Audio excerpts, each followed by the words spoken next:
All right. Good evening, everyone. I'm going to call our August 3rd meeting to order at 6:30 p.m. We are announcing that this is being recorded for Groveland Government Television, so I need to ask if anyone else in this room is audio or video recording this meeting. No? Okay, so thank you for confirming. If you're able, please join me in the Pledge of Allegiance. Pledge allegiance to the flag of the United States of America, and to the republic for which it stands, one nation, under God, indivisible, with liberty and justice for all.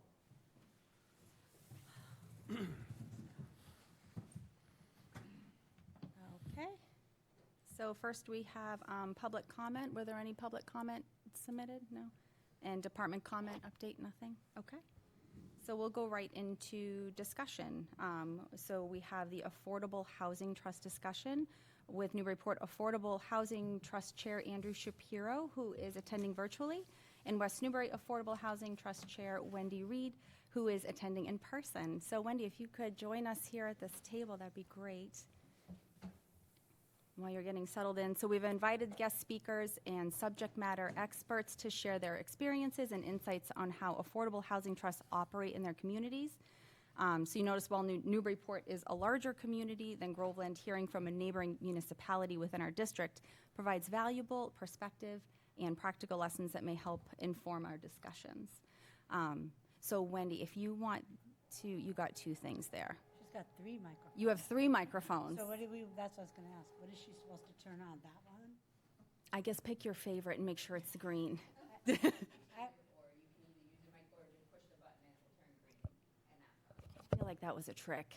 I know, right? Okay, I think we're good. I think we're good. That's the first time. Yeah, right, you did. You did. So to open this up, did we have anyone that we should start with in particular, or? No, this is just an item that's been before the select board. We had brought forward an affordable housing trust bylaw that we put forward to the select board to be included in the warrant that was submitted by the Community Preservation Committee. The select board at that particular point in time prior to posting the warrant decided that it was not something that they wanted to see on the warrant, and they wanted to do some more due diligence on the matter. So we have taken a proactive approach to looking at our neighboring communities and doing some community outreach and gathering some additional information, as well as some joint meetings with the Community Preservation Committee and having a workshop with the Massachusetts Housing Partnership in order to gather some additional information. So this is part of the first phase of hearing from our neighbors to see exactly what they've done and some of the programs and their implementation process to get a better understanding of what we can expect to learn more about. Perfect. All right. Well, Wendy, you're here. Do you mind if I put you on the spot and start with you? So I guess if you could just share a little bit of where West Newbury is at with the Affordable Housing Trust, what is working, what isn't working, how long have you had it for, just to give us a little background. Sure. So it's fairly new. In October of 2021, the town accepted the Mass General Law that allows us to establish an affordable housing trust. So the select board appointed a bylaw committee to come up with the bylaw. We held public meetings and pretty aggressively worked on, and we had a proposed bylaw for the following spring town meeting, which was really fast. I would suggest 6 months is not. Oh, is that not working? It is. You picked the wrong one, right? No, it's okay. Not your. I would say 6 months is pretty ambitious. I Yeah. think a year is a better process. So anyway, it did pass, and the trust was appointed. We started out, we hired a consultant that specializes in trust, and she worked with us to develop a 3-year action plan, which I think was a really great start. And so we've been working on fulfilling that. So we're at the end of that 3-year plan, and it's time to redo it. But some of the programs that we've established, we set up a small grant program for residents who meet the eligibility criteria, which is less than 80% of the area median income for their family size and less than 80% of the median home price. And this program grants up to $7,000 for home emergency-related repairs. We've done, tree removal that was in danger of falling in the house, built an accessible ramp to somebody's house, did plumbing repairs in the basement, those kinds of things. So it's been a successful program. And I mean, it's generally very well supported in the community.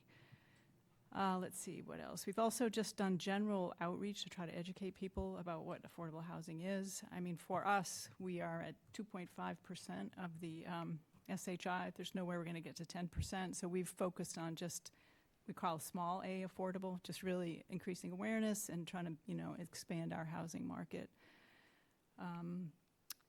And right now we're working on a ADU kind of a outreach education program for the public to just, again, to try to expand housing opportunities in the area.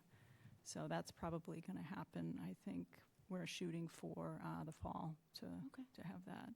And if that's something Groveland wants to partner with us, I think that would be great. It's a lot for one community, but maybe 3 or 4 communities could have like a workshop or a community forum.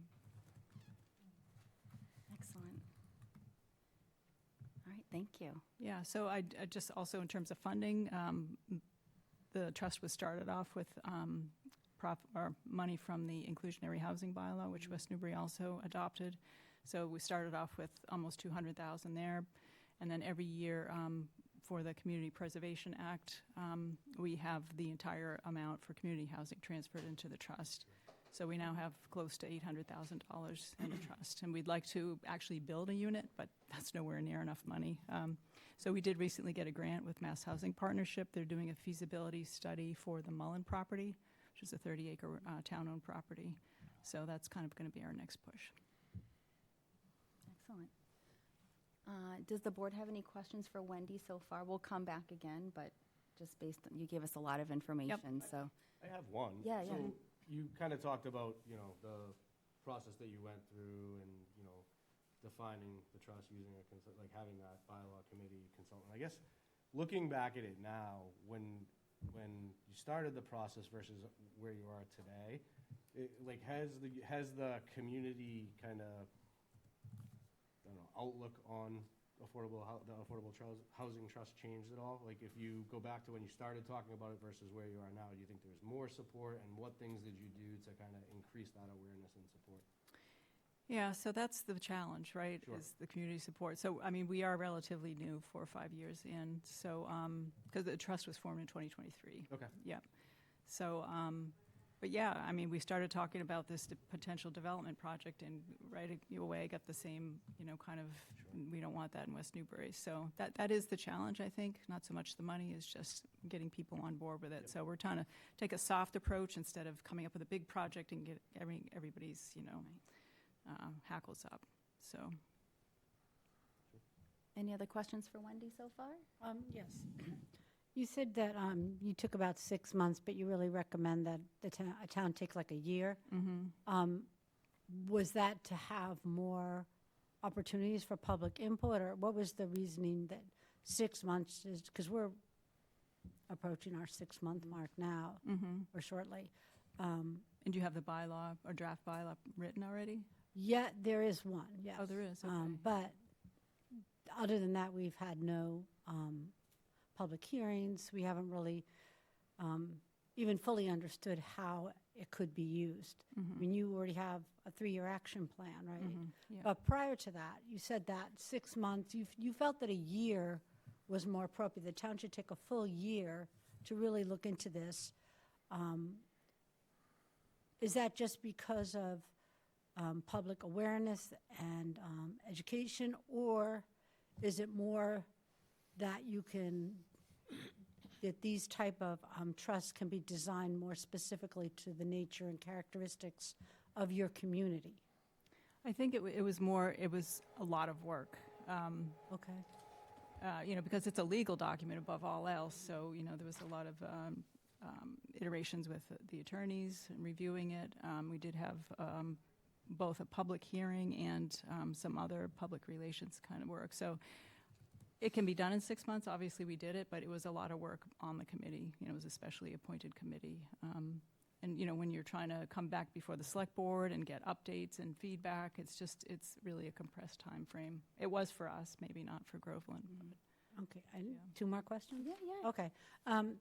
How many members are on your Affordable Housing Trust, right? Yeah, They're appointed, correct? yeah, there's 7 members. And the bylaw stipulates that one is a select board member and one, the town manager is an ex officio member, so a non-voting member. So is that ex officio one of the 7 or No, it's No. an So additional. there's 6 others. How did you choose the 6 other members? Where are they from? So in the bylaw, there's language that doesn't prescribe, like the Community Preservation Committee, they're not prescribed roles, but it generally people with experience in real estate, legal, all affordable housing types of experience. I can share our bylaw with you, or Right. you can find it on our Yeah. webpage, yeah. So there's a paragraph in there that gives general qualifications, but it doesn't prescribe who the members are. They have to be West Newbury residents. Well, obviously, yeah. yeah. Okay. Do you have any restrictions, like whether or not they could be members of other committees in town? No. And say, so that they cannot? We don't have any restrictions. Oh, no restrictions? Yeah, so I represent the select board on the trust. We have someone who happens to be a planning board member who is a longtime real estate agent in town, so she was chosen for that more than her role in the planning board. But Right. that's been a helpful connection because housing is also, in their wheelhouse. So, Right. yeah. And you mentioned that, did you say you hired an attorney to do your 3-year action plan? No, we hired a housing consultant. A housing consultant, Yeah. sorry. Yeah. And did you use money from the trust to pay for that? Mhm. Okay. So you hired a housing consultant. And did you have hearings on the 3-year action Yep. plan? Yep. Okay, and so a Yeah, general. we had a draft plan, and then we had a public meeting to discuss it, yeah, and present it to the community. Okay. Yep. And so overall, you feel like it's on solid ground, although sounds like there's no building in process, but you've used some funds for emergency home issues? Yeah, we used for the small grant program. There was I don't know if you remember, I think a couple years ago, there was a housing speaker at the Amesbury High School. We co-sponsored that with MBPC and Amesbury and Newburyport, so we used money from the trust for that. So we're really looking at our mission as educating the public as well as creating housing. So we're kind of building the foundation so that we have the opportunity to construct housing. We've kind of brought the residents along. Right, and you said you don't have enough money to construct housing. Oh, we have almost 800,000. We have talked, another thing we did is brought in Habitat for Humanity, Bread and Roses in Lawrence. We brought in area groups to, try to partner with. I think that's a more viable approach than us funding it all on our own. Because it's not just the funding, right? It's the administrative part and, contracts and all of that, which is ambitious. We don't have a staff person, so the committee is doing all of that. So that's a lot. Yeah, Yeah, I can imagine. Okay, thank you so much. Sure. Can I have one more? Yeah, of course, yeah, this is. Just one more question from me. So, in terms of thinking about, the trust and once it's established, talking about the select board, what type of oversight does the select board in town kind of maintain over the trust? Is it completely independent? Is there reporting back up to the select board? Like, how does that work? So, in accordance with the bylaw, there are certain things the select board would have to approve. So if we were going to borrow money, we would have to get town meeting approval. If we're going to purchase real estate, we'd have to get select board approval. But other than that, all the funding, purchasing is up to the trust. So it's independent from the select board. But being on the select board and the trust, there is good communication. So I'm able to kind of be a conduit between the two. All right. Thank you. Ed, go ahead. Any negative feedback from the communities or positive feedback? Positive, in response to the grant program that's been heavily kind of publicized through our senior center. So that population is very interested in what we're doing and grateful for it. We've had no negative. Before we had this inclusionary housing fund and nobody was doing anything with it. It was just sitting, in the town fund. So I think people are grateful that somebody is paying attention to this stuff. Do you have anything written out so that we can take a look at it and see how it's progressing in other communities? Yeah, the trust has a webpage on the town website, and there's several resource documents. The action plan is on there. Our small grant program is described, and the application form is available. And then there's some other general state resources there as well. No, I'm all set. Great, thank you. All right, stay put. There might be Okay. more questions. Andrew, going to put you on the spot. Andrew from Newburyport, how are you? Doing well. Can you hear me? Yes. Great. Thank you for having me. So same thing as Wendy, if you can give us a little history and what's working for you and what's been successful in Newburyport, that'd be great. Sure. So for the record, Andrew Shapiro. I'm a co-chair of the Newburyport Affordable Housing Trust. Thank you for having me this evening. We in Newburyport formally created the trust following authorization in 2009. So really we got started in 2010. So we've got about 16 plus years experience operating a trust in Newburyport. We have 7 board members, which includes the mayor or his designee as an ex officio trustee. We have staggered terms, 2-year staggered terms ensure operational continuity for institutional memory. We have the group is composed of residents with backgrounds in real estate, law, finance, development, and local housing policy. One of the more effective tools we have is a direct bridge to home ownership for working families and first-time buyers through a down payment assistance program. So first-time home buyers face high barriers of entry, saving for upfront down payments and costs, even when they can afford monthly payments after they've saved up for a down payment. So we provide up to 10% of the purchase price, max of $20,000 per eligible household. It covers both the down payment requirements and eligible closing costs, which includes like appraisals, surveys, plot plans, credit reports, and so forth. And it's structured as a deferred forgivable loan. So we issue it as an interest-free second mortgage. 100% is forgiven if the owner stays in the home for 5 years or 10 years on older restricted units that we have in the system. No repayment is required unless the home is refinanced or sold early. And we have broad eligibility for it.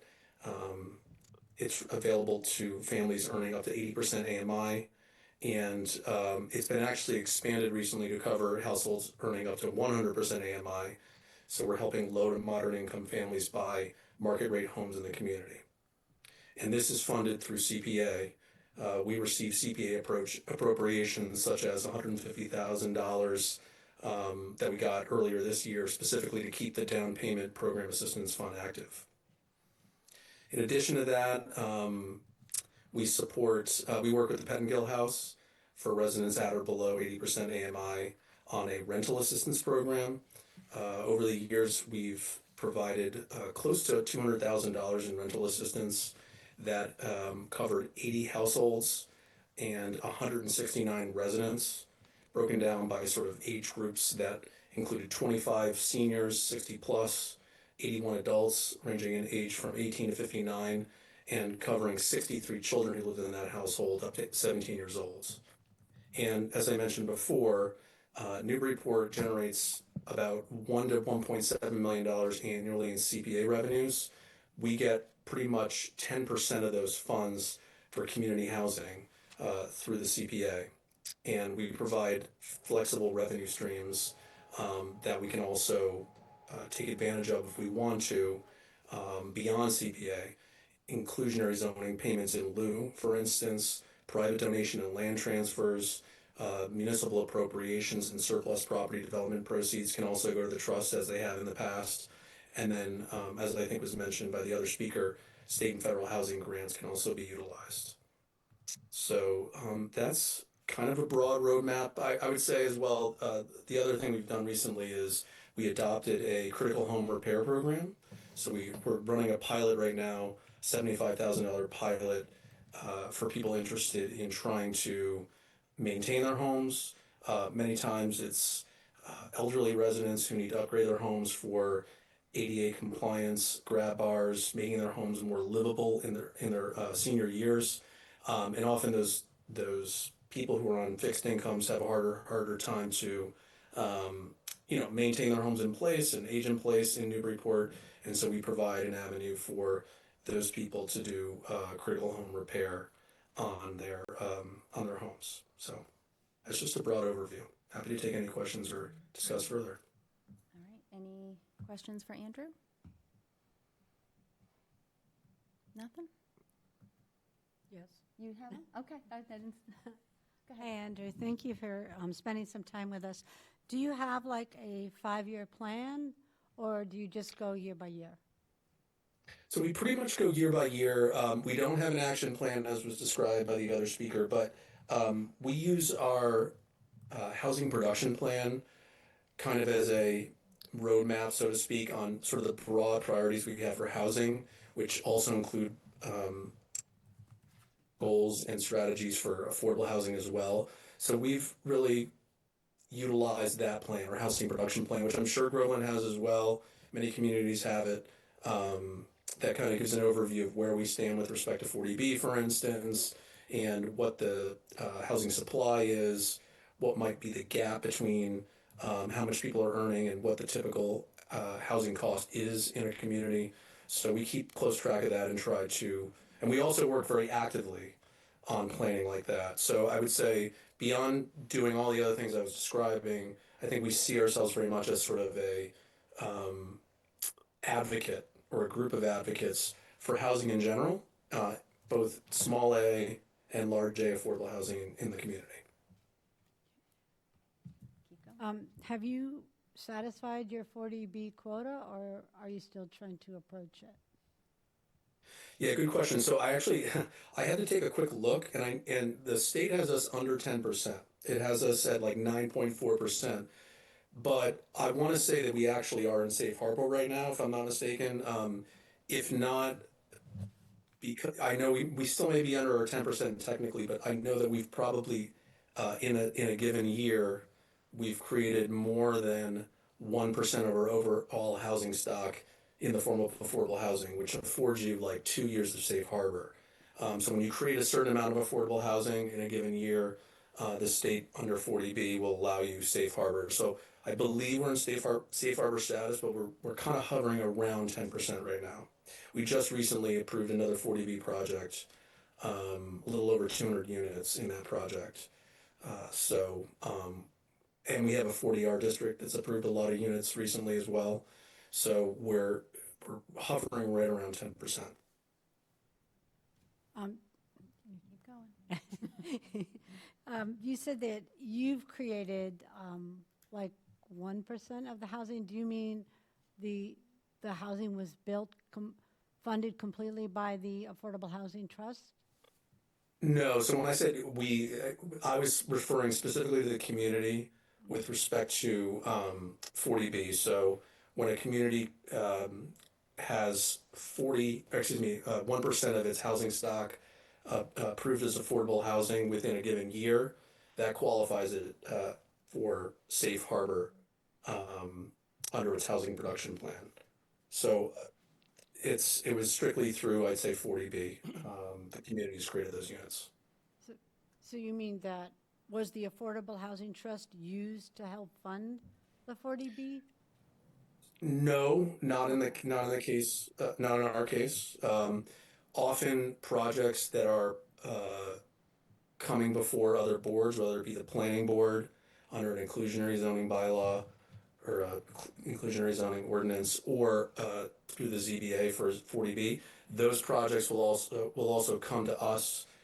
We're more in an advisory capacity just to comment on the nature of the affordable housing that's being provided, but we are not providing funding in those cases for those units because again they want to go through the 40B process, and therefore they have to create those affordable units. At least 20 or 25% of the units in those developments have to be affordable.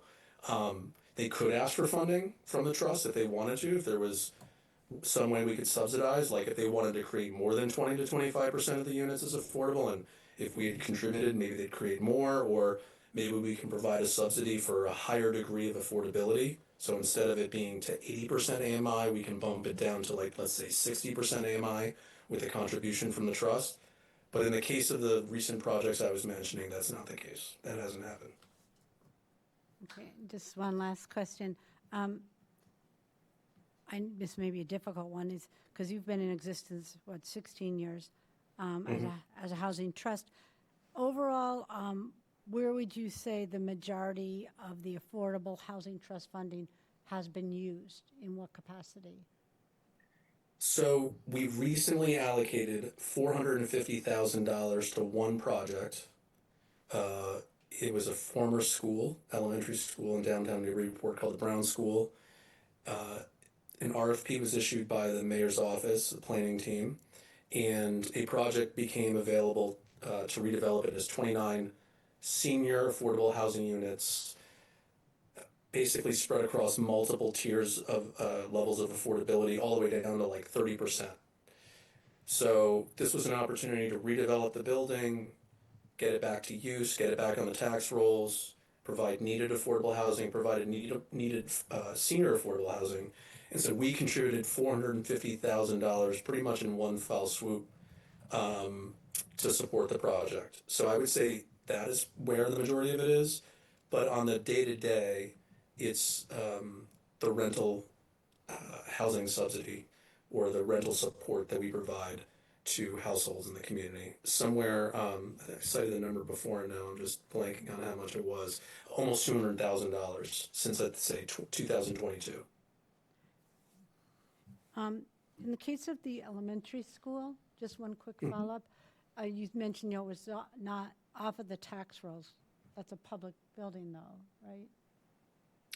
Right, so it was a public building, so we want to get it on the tax rolls Oh, I by gotcha. having it I gotcha. Okay. redeveloped as a private entity. Yep. Okay, and so you contributed the 450,000. Did you partner with one or more other entities to accomplish this goal? So in a manner of speaking, yes. Obviously, the mayor's office worked with us, the planning office worked with us, and so this redeveloper, this group called Zeta Insight, and they have a lot of experience doing other redevelopment projects throughout eastern Massachusetts. They put forward the proposal for the 29 units, and they're also receiving subsidy from the state to do this project as well. I don't know offhand who those different subsidizing agencies were, but in many cases it's an agency like Mass Housing, and those are the programs through the state that provide affordable housing developers things like tax credits and low barrier entry financing. So obviously the $450,000 was mixed in with a lot of other forms of financing, both public, private, and subsidy. Who was in charge of coordinating all the funding? The developer. So the developer has to, obviously manage their capital stack, and they even have a consultant on board to help them with accessing state low-income housing tax credits and other, credits as well. And because the building was an older building that's being redeveloped, I believe they also got access to historic preservation tax credits. Okay, thank you so much. Sure. All right, any further questions for Andrew? You're all set? You're good? I just have a general question. I mean, I guess either one of you could answer. If you were, obviously, two kind of slightly different scenarios in that there's a trust that's been around for quite a while and one that's a little bit newer. If you were forming your trust today, is there anything that you'd do differently, either in the declaration of the trust or the bylaw or anything like that? Ooh, that's a good question. I can't think of anything right off the bat that we should be doing differently right now. I mean, it's not to say that anything can't be improved, but from like a bylaw formation standpoint, I'm not sure that I have a good answer for you. But I do like your other guest's approach to developing a strategic plan. I think that makes a lot of sense to think through, how an affordable housing trust in your community makes sense, how it would be best comprised, and what sort of mission it would have to focus on. I think doing the planning up front is probably a good idea.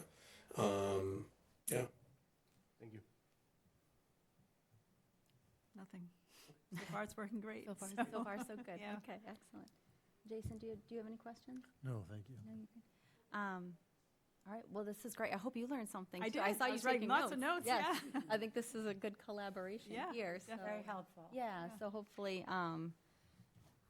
any further discussion, maybe we could reach out with any questions. We're trying Definitely, to yeah. approach this thoughtfully and make sure that we do it right. We know how important this is.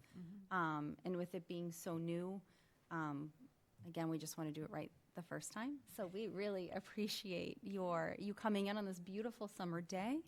I could hear it raining. and taking the time to do that. So thank you so much Sure. again. Thank welcome. you, Andrew, My and thank you to pleasure. Wendy. Yep. Yes, thank you. Thank you both. Thank you. Sure. Great. We'll be in touch. Yes, yes, we will be in touch. And so, as you'll note, in the email that I sent with the packet, there is a link, and that is the website that we've been working on to put together some information in regards to this process and other resources that may be available. And as Wendy had mentioned, I had linked the West Newbury page as well as the Newburyport page and some others in the surrounding area. So we are working to update that. We will be putting that on the website. We will be making it available to residents, and we will be hoping to initiate a survey that we will be putting out as well to hear some feedback, in addition to having a public engagement session in person, a public hearing meeting, however the board wants to proceed. So we are making those updates, so if you want to take a look and you have any feedback, please get back to me individually, and I'll be able to make those updates. And again, hopefully we'll be able to go live with that website this week, and we will make a posting to allow people to know where they can go to find that information. So stay tuned. Excellent. And thank you for coordinating this as well, too. I wanted it to be conversational, right? We're all just trying to get an education on this, so. I just had thought with the elections that are coming up, what we have primaries and then November, that would be a good opportunity to get more people involved in the survey that might not otherwise become involved, because if you're not online a lot or whatever, you're away for the summer, you miss, you know how it is here. You can just not know what's going on if you're gone for a week. So I would suggest that the survey be kind of an ongoing through the fall, through November, because hopefully people be paying attention to elections and what they want to do and whether they want to vote. I heard there was a lot of ballot questions, this one maybe. So it'd be a good opportunity to catch people's interest if we're able to tag on to that anyway. 100%. And we're also taking your advice from an earlier comment at an earlier meeting in regards to reaching out to the Council on Aging Director and getting some of the survey input that they had solicited when they did their survey for the older adults in the town as a whole, because there was a housing section. So we're getting that data to incorporate too. Okay. I've only gotten like a little bit of feedback today because, summer. And the concern was just like, because I think of the apartment building that we're going to be absorbing, the concern is the infrastructure impact. But from the sounds of the speakers here, that we're a ways off of building any large development or anything initially. That doesn't sound like that's what it would be doing. Yeah. But I think an action plan, like at least an outline of one, maybe in advance of the bylaw, would be advisable, so that people understand what the roadmap is, maybe. All right. So now we have our discussion and possible vote part of the agenda. First up is Groveland Property Stewardship Meeting Cadence Plan. So I know I did not include it. I didn't have it in time, and I apologize. But Rebecca, I was hoping you could present it, and you'll see you have copies in front of you for those who like paper.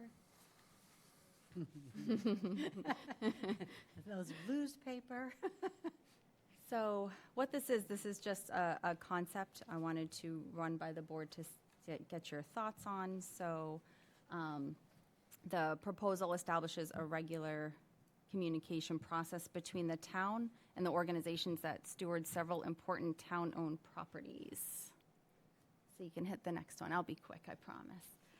So the overall purpose of this is to improve communication, identify issues early, and support long-term planning and preservation of our community assets.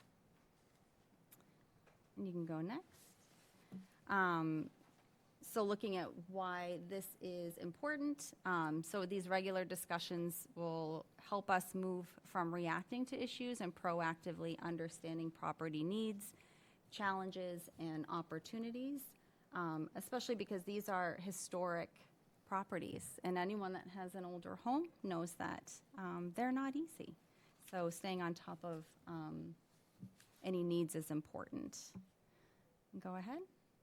I wanted to lay out what this program, what I'm proposing is not. So I don't want this to be seen as an oversight program or a mechanism for assigning work It's intended to strengthen collaboration and mutual understanding. I felt like that was important because we do have some energized topics that come up regarding these properties, so just making sure that that was clear as far as the boundaries go.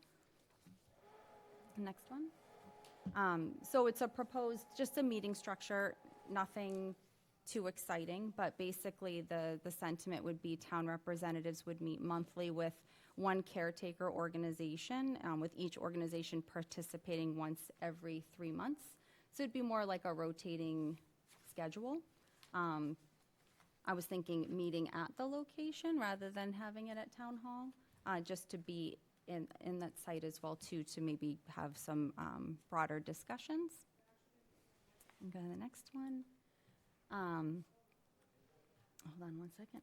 So yeah, so here's the topics, the proposed topics. So you can see it's really 90% listening and 10% providing. So really understanding how the challenges and potential needs that are needed for the historical properties. Okay. For benefits to the town, I mean, it's strengthening our collaboration with the stewards of these properties.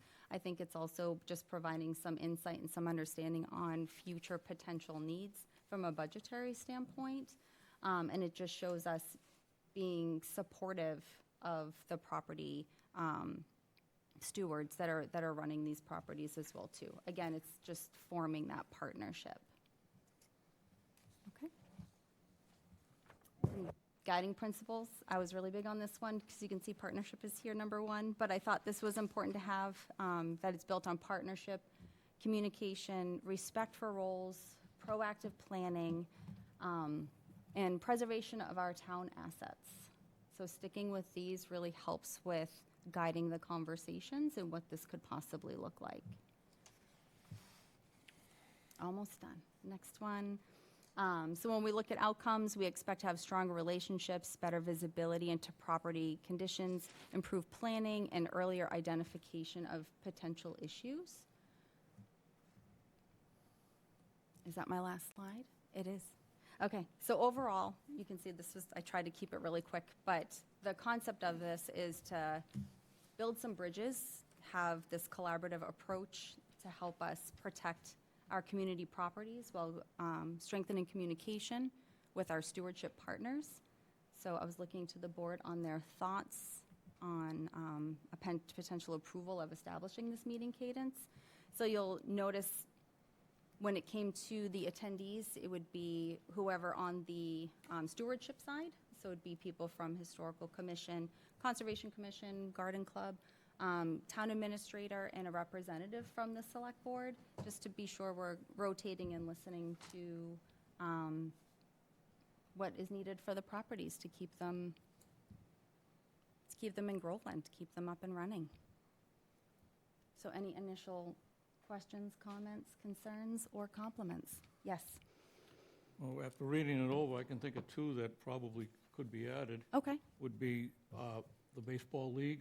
And they handle Washington Park. And also the soccer. They handle the soccer field. And we're about to add some bathrooms to both facilities.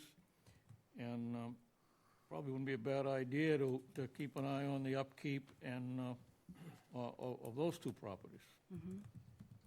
As I know, we had a problem. Time goes by fast. It was a couple of years ago, maybe longer than that now, where somebody from the baseball league didn't realize that one of the fields was irrigated, and claimed that the water was coming down the new paved section over behind Washington Hall, and there was no erosion, so obviously it wasn't the rain, and but they didn't realize that the field was irrigated. So they ended up taking that out. It was a waste of money. So I think that both of them could be looked at. Yeah. Does the Recreation Committee ever meet with? No, they don't have that collaboration? Okay. All right, did you? Yeah, I mean, I think it's a good idea to to echo what Ed said, to include some of the recreation leagues. Because there are, you know, I think just like the historical buildings, there's a lot of volunteer efforts that go into all of those locations, whether it's baseball or soccer. And I think over time, as, you know, the town has had more resources to put into some of those things, sometimes there's some confusion around who's responsible for what. So I think if we can add that, because it does say historic and community-owned Yeah. property, so I think that would be a good thing. And then the only other feedback, I think when you talk about meeting cadence, I think the schedule makes sense. I think we should just figure out a way to make sure that we're all rotating through that Yes. schedule, because I don't think it's as beneficial if it's the same person that's always meeting with, Agreed. well, you know, I don't know, Washington Hall. Right. We should make sure that we're putting together a schedule where we're rotating through that. Maybe every quarter it's one person, or however we decide to do Yeah. that. So I think that helps us all get insight. Absolutely agree. Yeah, I definitely didn't want it to be the same person. So I think Yeah. we should just include that in whatever we Yep. Okay. approve. Jason? No, I think it's great. I mean, I know the town administrator is already meeting with a lot of the athletic fields and also with the other people as a regular basis. So to formalize it in a manner that brings it more to light and I think standardizes it, I think is a great idea. Excellent. Kathy? I think it's a really good idea. However, I'm a little concerned about the logistics of it, because now you're talking about 3 meetings on 3 different sites, and then another meeting on the baseball field, then another meeting on the soccer field, and that these happen 4 different times a year. And on top of the other meetings that we already have to attend to, including, you know, regional school meetings, executive session. I'm just saying, logistically, I would not like to see this become so complex Right. that it becomes abandoned. So if there was, yeah, I think it's a great concept. I think it should definitely be implemented, but I think that, I mean, you might have to succumb to having several people come to here. Right. Yeah. Rather than trying to logistically set up 3 different site meetings with 3 different members of the board on 3 different, you know. It becomes, as we know, Yes. really challenging. And then, other than that, the logistics of all the meetings, that I think can be resolved. The mechanism for how the results from the meeting are brought back to the select board would be important. I think that while it's really nice to have a member of the board who's been to a meeting give us an update, it's a lot easier to just submit, like the town administrator does, some Yeah. kind of a recap, and then, you know, we can read it if we have any questions. Yeah, but it would just, the meetings would go more Yeah. efficiently if we got the information in advance. Yep. And it doesn't have to be like a blow-by-blow of everything, just the highlights. Would be good. But other than that, I think it's a fantastic idea. I just would want to make it so that it's simple to implement and simple to get the feedback back. Yep. That's all. Yeah, and I think that's what I was struggling with, right? Trying to find that Yeah. middle ground, because I think it's important we have this open dialogue rather than just waiting for things to happen, right? So when you have a meeting, there's an expectation like, okay, I'm going to meet with them quarterly, or Right. however this is set up. So one suggestion, though, as Yeah. far as the sites go, and we did this a while ago, and I don't even remember why, but half an hour before our meeting, or like at 5:30, we all met at, I know we went to VZ once, and I forget who walked us around, whoever showed up. And we went to a few other places. Field trip? Yeah, it was like a field trip, and it was the members of the board, whoever could get there Yeah. and walk around and get the tour. That was it. And it was Yeah. like one, like I would think in the nicer weather, one time is good. Yeah. Just so that everybody on the board has the opportunity to see the places or see if there's been any changes. Field trip. Okay. So let me clean this up a little bit based on the feedback, and I can send you what it could potentially look like, because it is going to involve select board time, and I want to be very mindful of that. So I will take the feedback. Rebecca, I'll bounce it by you, make sure that it doesn't affect your schedule either, because I'm not trying to pile on more, but again, just trying to be more ahead of things. Make sure that I have all the leagues, like Edit brought up, to make sure those fit into the schedule. So that sounds good. Thank you. I'll clean it up and share it with everybody, Right. see what you think. Thank you for putting the time in on this, because it takes somebody pulling this together for anything to happen. Right, right. All right, so next up, Conservation Commission, VZ Memorial Park roles and responsibilities, discussion regarding roles, responsibilities, coordination, and communication related to the management and stewardship of VZ Memorial Park. So you'll see the town administrator has provided a draft document listing responsibilities and services for VZ Park. And I'm going to ask Rebecca to walk us through this for discussion, if that's okay. So the item that's included in your packet is actually drafted by the Groveland Conservation Commission. They had voted at their last meeting in July to move forward. As you'll see in the document, it first lists out the Groveland Conservation Commission and the responsibilities of the commission, and then later in the document, it specifically mentions the town of Groveland, and also a list of items that the town would be responsible. It starts with the insurance for the property, 50% of the insurance for the property liability casualty insurance. It talks about fire protection, police protection, grounds, trash and recycling, special requests, and capital improvements. And before authorizing any of these resources, some of which are already in effect and services that are provided by the town, I wanted to have the board go through and formalize what they are anticipating in supplying for resources and take an official vote so that we can make sure that it's documented moving forward and there is that clarification and transparency if needed in the future. And as you'll see, the chair of the Conservation Commission is present to provide some background from the Conservation Commission. Okay. So I guess we can start out with just questions before we get into any, because this is something we'd have to vote on, right? So we can start out with, any questions on this? I mean, I can jump right in with a Sure. question Yep. / concern. Point number 3 in the document says, Yep. collection of all donations paid to the town of Groveland by all park event I don't rentals interpret and it. deposited within the town, with the town treasurer into the VZ Park revolving fund. We can't do that. It's prohibited by the bylaw that established the revolving fund, because it specifically says that only thing that can go in there is rental fees, and any change to that requires a vote at town meeting. If you could bring that up, Rebecca, we can't do it. So I was going to ask if we could go through in Yeah. I'll go order. through line by line. Yeah, because it's just simpler, I think. Okay. Rather than going through each one of us jumping all over it. Okay, nope, I that's mean, fair.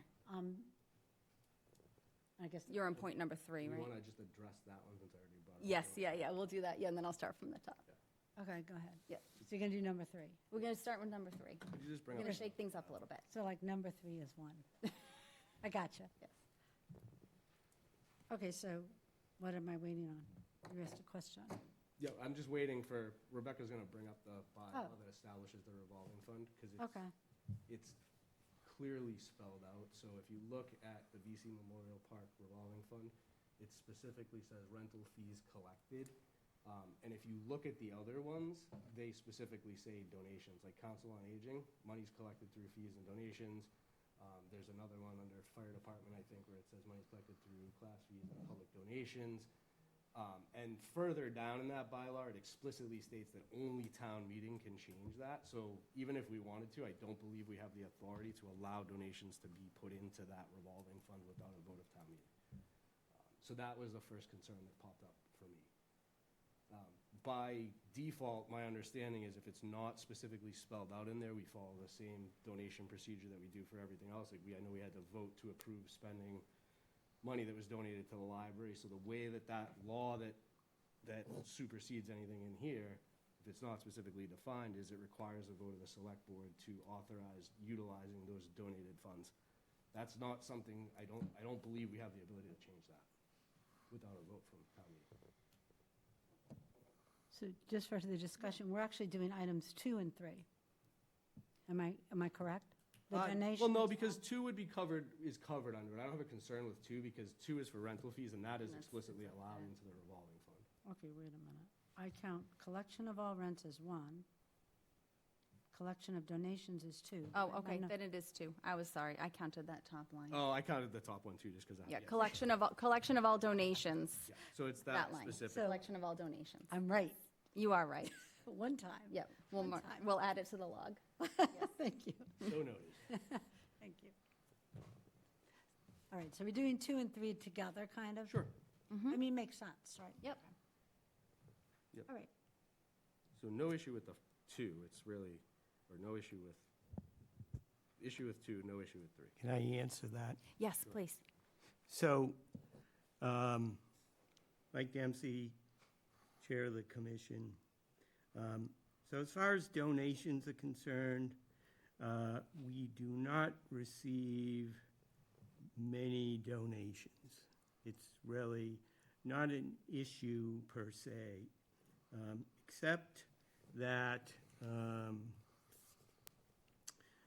the Friends of VZ Park, when a project that they want to fund, that they've collaborated with the commission on, give you an example, is the fire exit signs that were required by the building inspector, had to be done.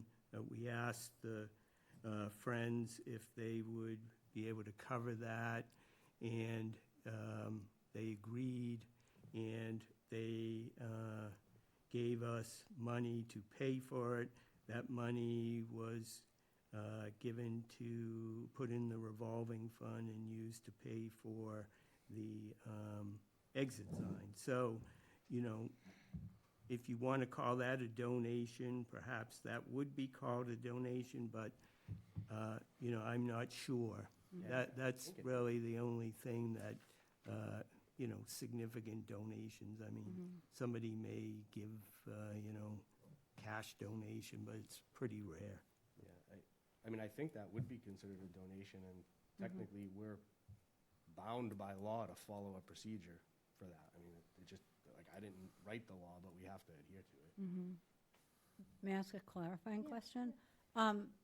You're saying, Steve, that the select board has to accept the donation, say, from the Friends of VZ Park? Yep, that's what the law says. Okay, and so once it's accepted, can it then be put into the revolving account if that? If we vote to do so, yeah, just like we did. Oh, with okay, so it can be spending the moved money there. From, It can the get last- there, Mike. It's just going to take yeah, there's just a process. that has to be more followed. Or- steps. And I think long-term, the solution would be to update the Yeah.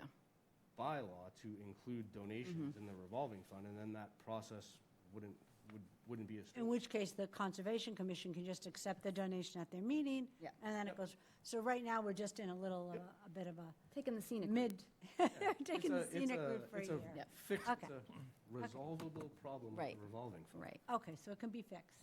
100%. Okay. All right. Any other questions on 1 or 2? So collection of all. 2 or 3? 2 or 3. Yeah, gotcha. I'm just yeah. going to read it.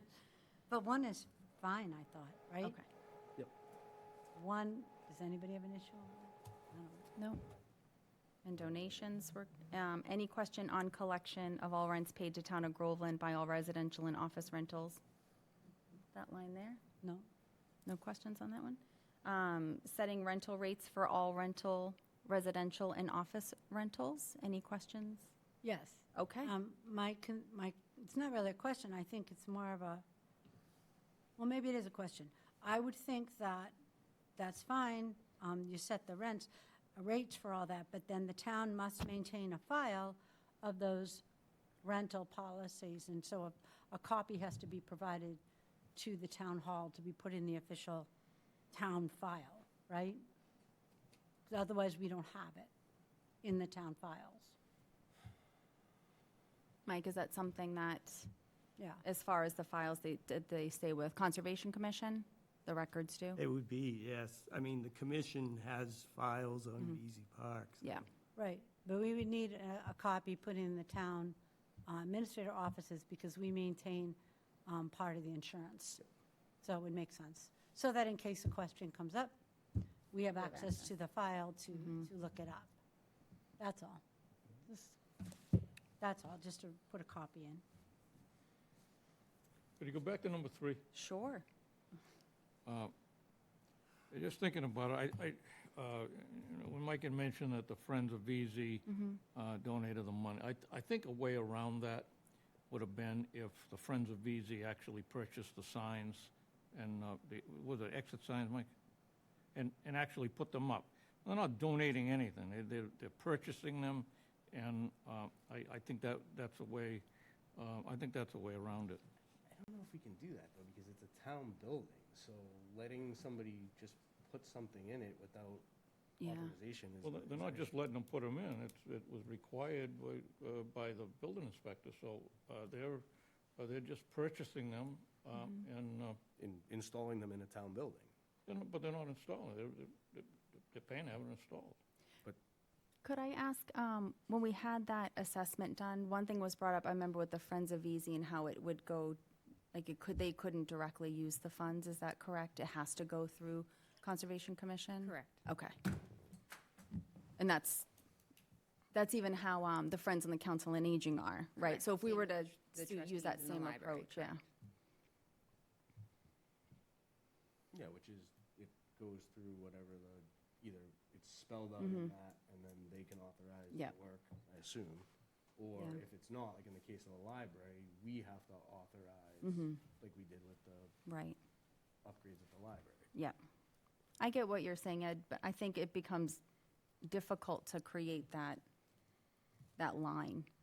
And I remembered seeing from that assessment that that was not something that they recommended, promoted, or agreed would be a best practice. Next up, we have setting compensation rates for all VZ staff. Yes? Same comment as for the rental agreements, we would need a copy of all hiring letters and if there is a contract, which I don't know whether any of these people are contracted, but whatever document sets their rates and hours, just a courtesy copy for the town file, so that if a question or a concern came up, we still have access to the same documents. Yeah.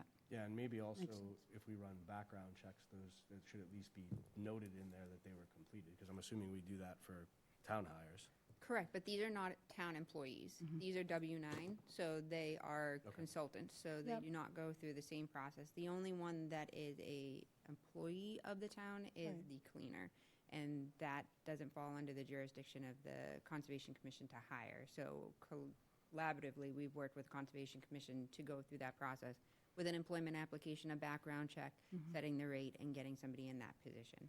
So but in this document, it says setting compensation rate for all of VC staff, including director, blah, blah, blah, and cleaner. So you're saying that's outside of the scope of the normal operating procedure? So there are W-9 employees, they're consultants. We do not have an employee application, we do not have resumes, we do not do background checks, we do not do any of that. So none of that is on file with Human Resources. Wait, did I misunderstood? Maybe I misunderstood what you did. Didn't you say the cleaner? The cleaner is, but everybody else is not. Okay, but Yeah, same thing. I'm a little confused. This So they were the- document says that the compensation rate for the cleaner is set by VC staff. Is that how it's happening today, or no? No, when we advertised the position, we sat down, we had a screening committee, we went through the process, we had a job description, we voted on we put together the wage, and we advertised for such. For the others, they were in place prior Yep. to and are So what working under. Steve was getting at, cleaner needs to be. Yeah, struck we need to take cleaner out of that because it's a town position, not something that's under the Conservation Commission. Okay. Well, Yeah. but the cleaner position, we do agree on what the compensation is, right? Correct. Yeah. So, I mean, pretty much we are agreeing to what the compensation rate is going to be, because if it was too much money and the commission didn't have enough money in the revolving fund, then we couldn't do it, so. But that's not what this says. It's setting compensation rates for, so that's not agreeing to. That's, if there was a disagreement, you could say, this is what it is, and we would have to be okay with that, and I'm not okay with that. So the cleaner's the outlier. Well, they worked with the town administrator. You Yep. both agreed, right? So what's Mike the- suggested and the town administrator said, okay, right? And then you published the job, you posted it? We went through the standard personnel policies and procedures for the cleaner position. Right, right. But only that position. Okay, and this isn't even talking about that, really. It's just talking about how they set the rates. And all I'm saying is, I feel like we should have a courtesy copy, even if they're a consultant that's hired for the year, because it's not for a week, Yeah. it's for the year. Just a courtesy copy of whatever document says this person was hired as the blah, blah. You know, so we know who's up Was there. there a contract that they're signing? Or a contract, if they sign a contract, whatever it is that documents that they've accepted the job, that they've been offered the job and they accepted it, right? Some kind of communication, assume happens, and someone says yes, and the Conservation Commission says, and this is what you'll be paid, and this is the expectation, just so that we have a courtesy copy. So that makes sense, but at the same time, this is part of a broader conversation, what you're getting into, which is the differentiation between a W-9 employee and a town employee, which Okay. is the opinion that we received from council in regards to some of these positions not necessarily meeting the threshold of a W-9 employee and should be considered employees of the town. Okay, So there's two things. One, they're talking about setting the compensation rates, but there's a much larger issue, which is, again, how are we classifying these individuals? right. Okay, but this isn't talking about classifications, just talking about the setting of the rates, and all I'm thinking is, just so that the town hall, the town administrator has a copy of the personnel and the rates, and then beyond that, if we have an issue with the W-9, because I do remember there was a long time ago, there was a board discussion about that. I'm not an accountant, so I don't know the rules on that. I imagine our town accountant would be the one, or not? No. A lawyer? It's not an accounting issue. It's the fact that the tasks that are being assigned to these individuals do not meet the threshold of a W-9 employee. They're Okay. specifically assigned duties as you would for any employee, and therefore it wouldn't be classified as a consultant, where you would say the director has free reign to do A, B, and C and carry out the scope of services as Okay. situated. You're getting direct guidance from the Conservation Commission to do certain things. So therefore, that would classify them as an employee receiving direct orders from the Conservation Commission instead of a consultant that's saying, you're charged with running the park and report back to us. That's more of a Okay. consultant related, where they make day-to-day decisions, they have their own workers' comp, they carry their own insurance, that type of thing. These individuals operate more on the direction of the Conservation Commission and don't carry those additional policies, et cetera. Nor do they have any employees that work for them or anything of that nature.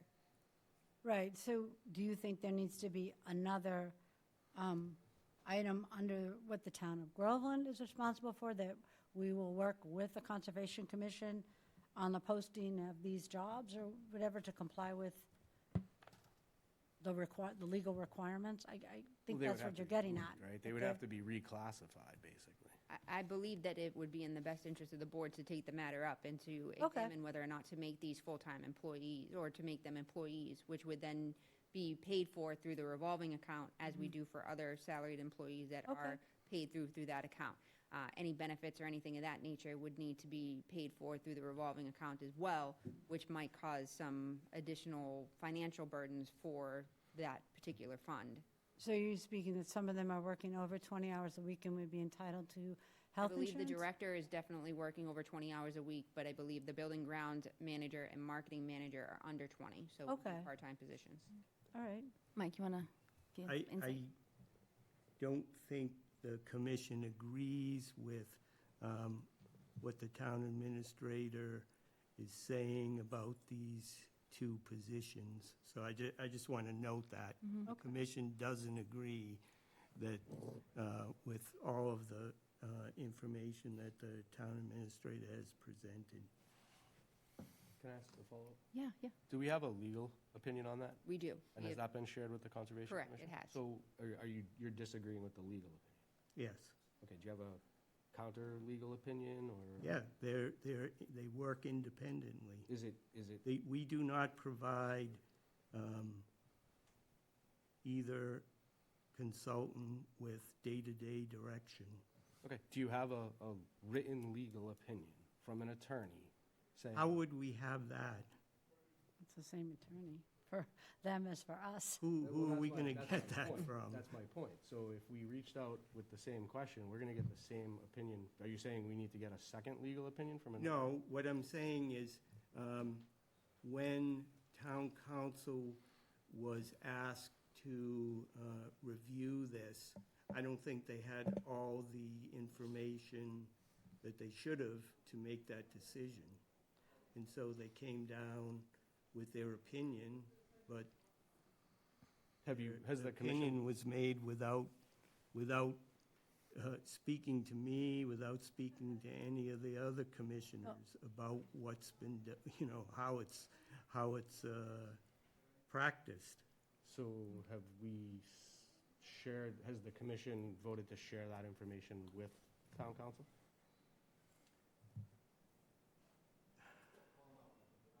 You'd have to, I think that this issue, I mean, I don't know how much you really want to get into the weeds on this tonight. Well, I mean, it's No, before us, so we I- have to talk about it. A point of order on this one. Since it seems to be an area that might require additional meeting, I would recommend, if you want us to vote, to send this back to have the town administrator set up a time for a meeting with the Conservation Commission and our town attorney and the town administrator. And if you want, Chair, one of us here, you could do that, but I would just like to have it straightened out by somebody that knows a lot more than I do about it. Agreed, I'm yeah. not gonna be able to tell you which way to go. Right. We're just gonna talk in a circle here. Yeah, I would, And that would be for setting the compensation rates and then the setting job Well, descriptions, the setting right? of the That's rates both of them. isn't so confusing to me. The Conservation Commission decides, they know how much money they can spend. But how the people get paid, whether they're determined to be a town employee or not, is important, because then, if they get injured or anything like that, I would assume, I've always assumed it would be on us. Yeah. I didn't know that it was different. So it'd be nice to have have Conservation participate with the town attorney and have them be able to ask and answer questions. It sounds like there needs to be a little bit more dialogue about this to make sure that it's clear on both sides. Agreed. yeah, I would agree. Yeah. As Kathy knows, I think, in particular, this has been a long-standing question, I would say. There's nothing new about what Rebecca has said about, what town council thought about it. And, I don't think the commission is necessarily against doing that. It's Okay. just, I think that, there's some very particular things about the agreements that are difficult to just say, oh, okay, this person should be an employee. I think the commission is open to further discussion on it and try to come up with the best answer for it, let's say. Yeah, I can agree with that. But, this document it wasn't meant to give procedural Right. issues like this address. It's really a higher level document of an agreement of who has the responsibility to do something and who has, what is the town doing? All of the things on there really larger issues, not getting into the weeds of, say, how we do some of this stuff. Ed, did you have a comment? A question, I think probably to Rebecca.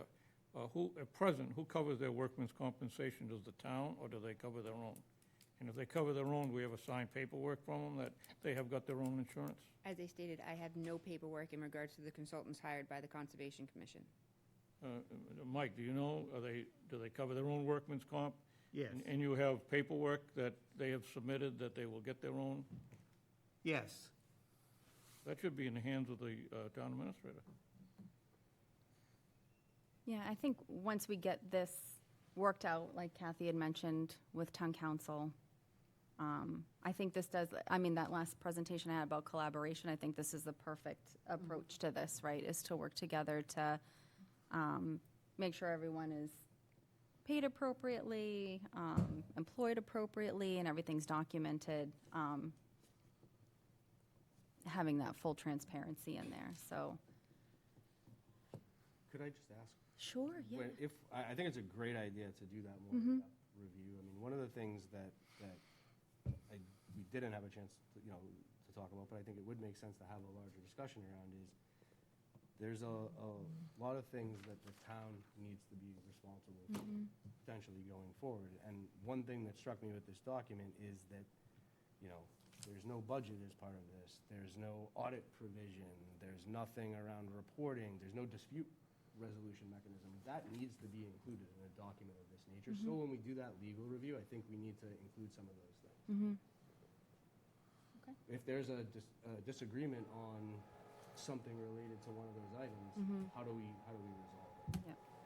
Like, we should have that in a document.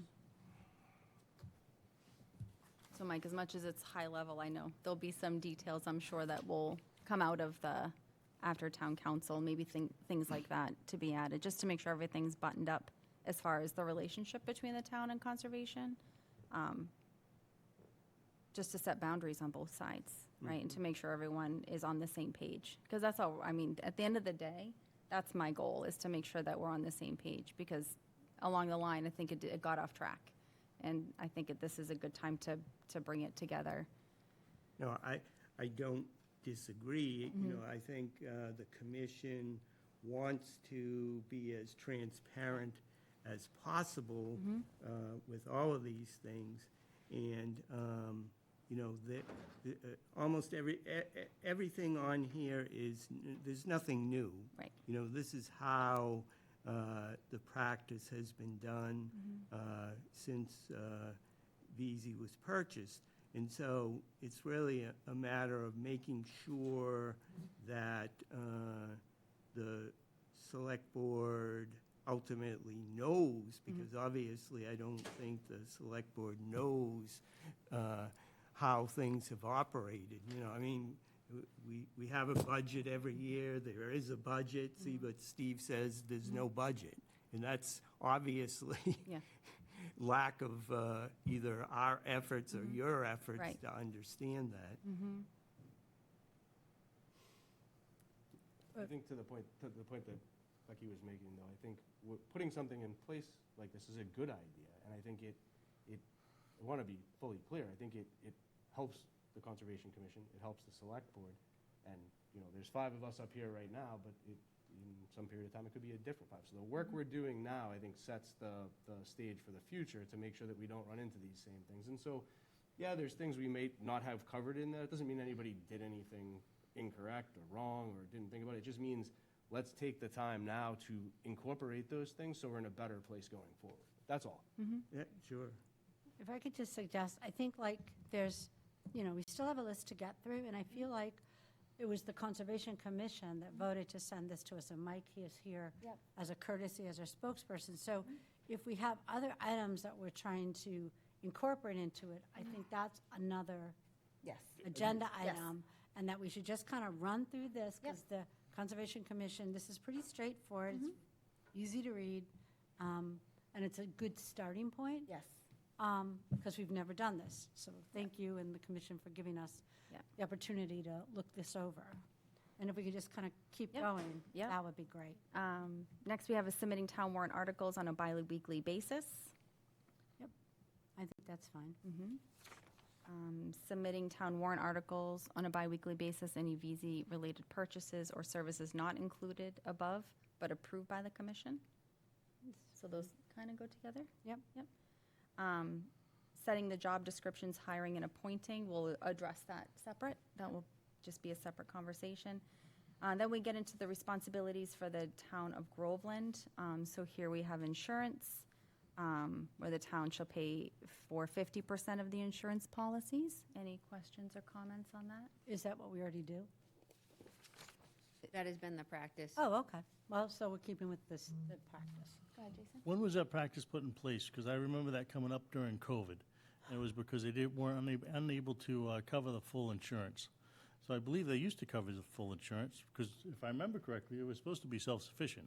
No, what happened was, because there are people living there, the town insurance can only cover the town buildings that nobody's living in, right? I believe that's how it came, at least that's No. how it came to the board. Not exactly. Okay. It was kind of like, Set us straight, Mike. straighten us out, Mike. The, so, we had a major claim in 2015, right? Okay. And a year later, the town's insurance company decided that they didn't want to cover VZ Park anymore. They may have said something to was the do with excuse. residences, but really, you know, they didn't want to cover it anymore. Right. So, the commission worked pretty hard. One of our members was involved with insurance, and she found another company that would cover us.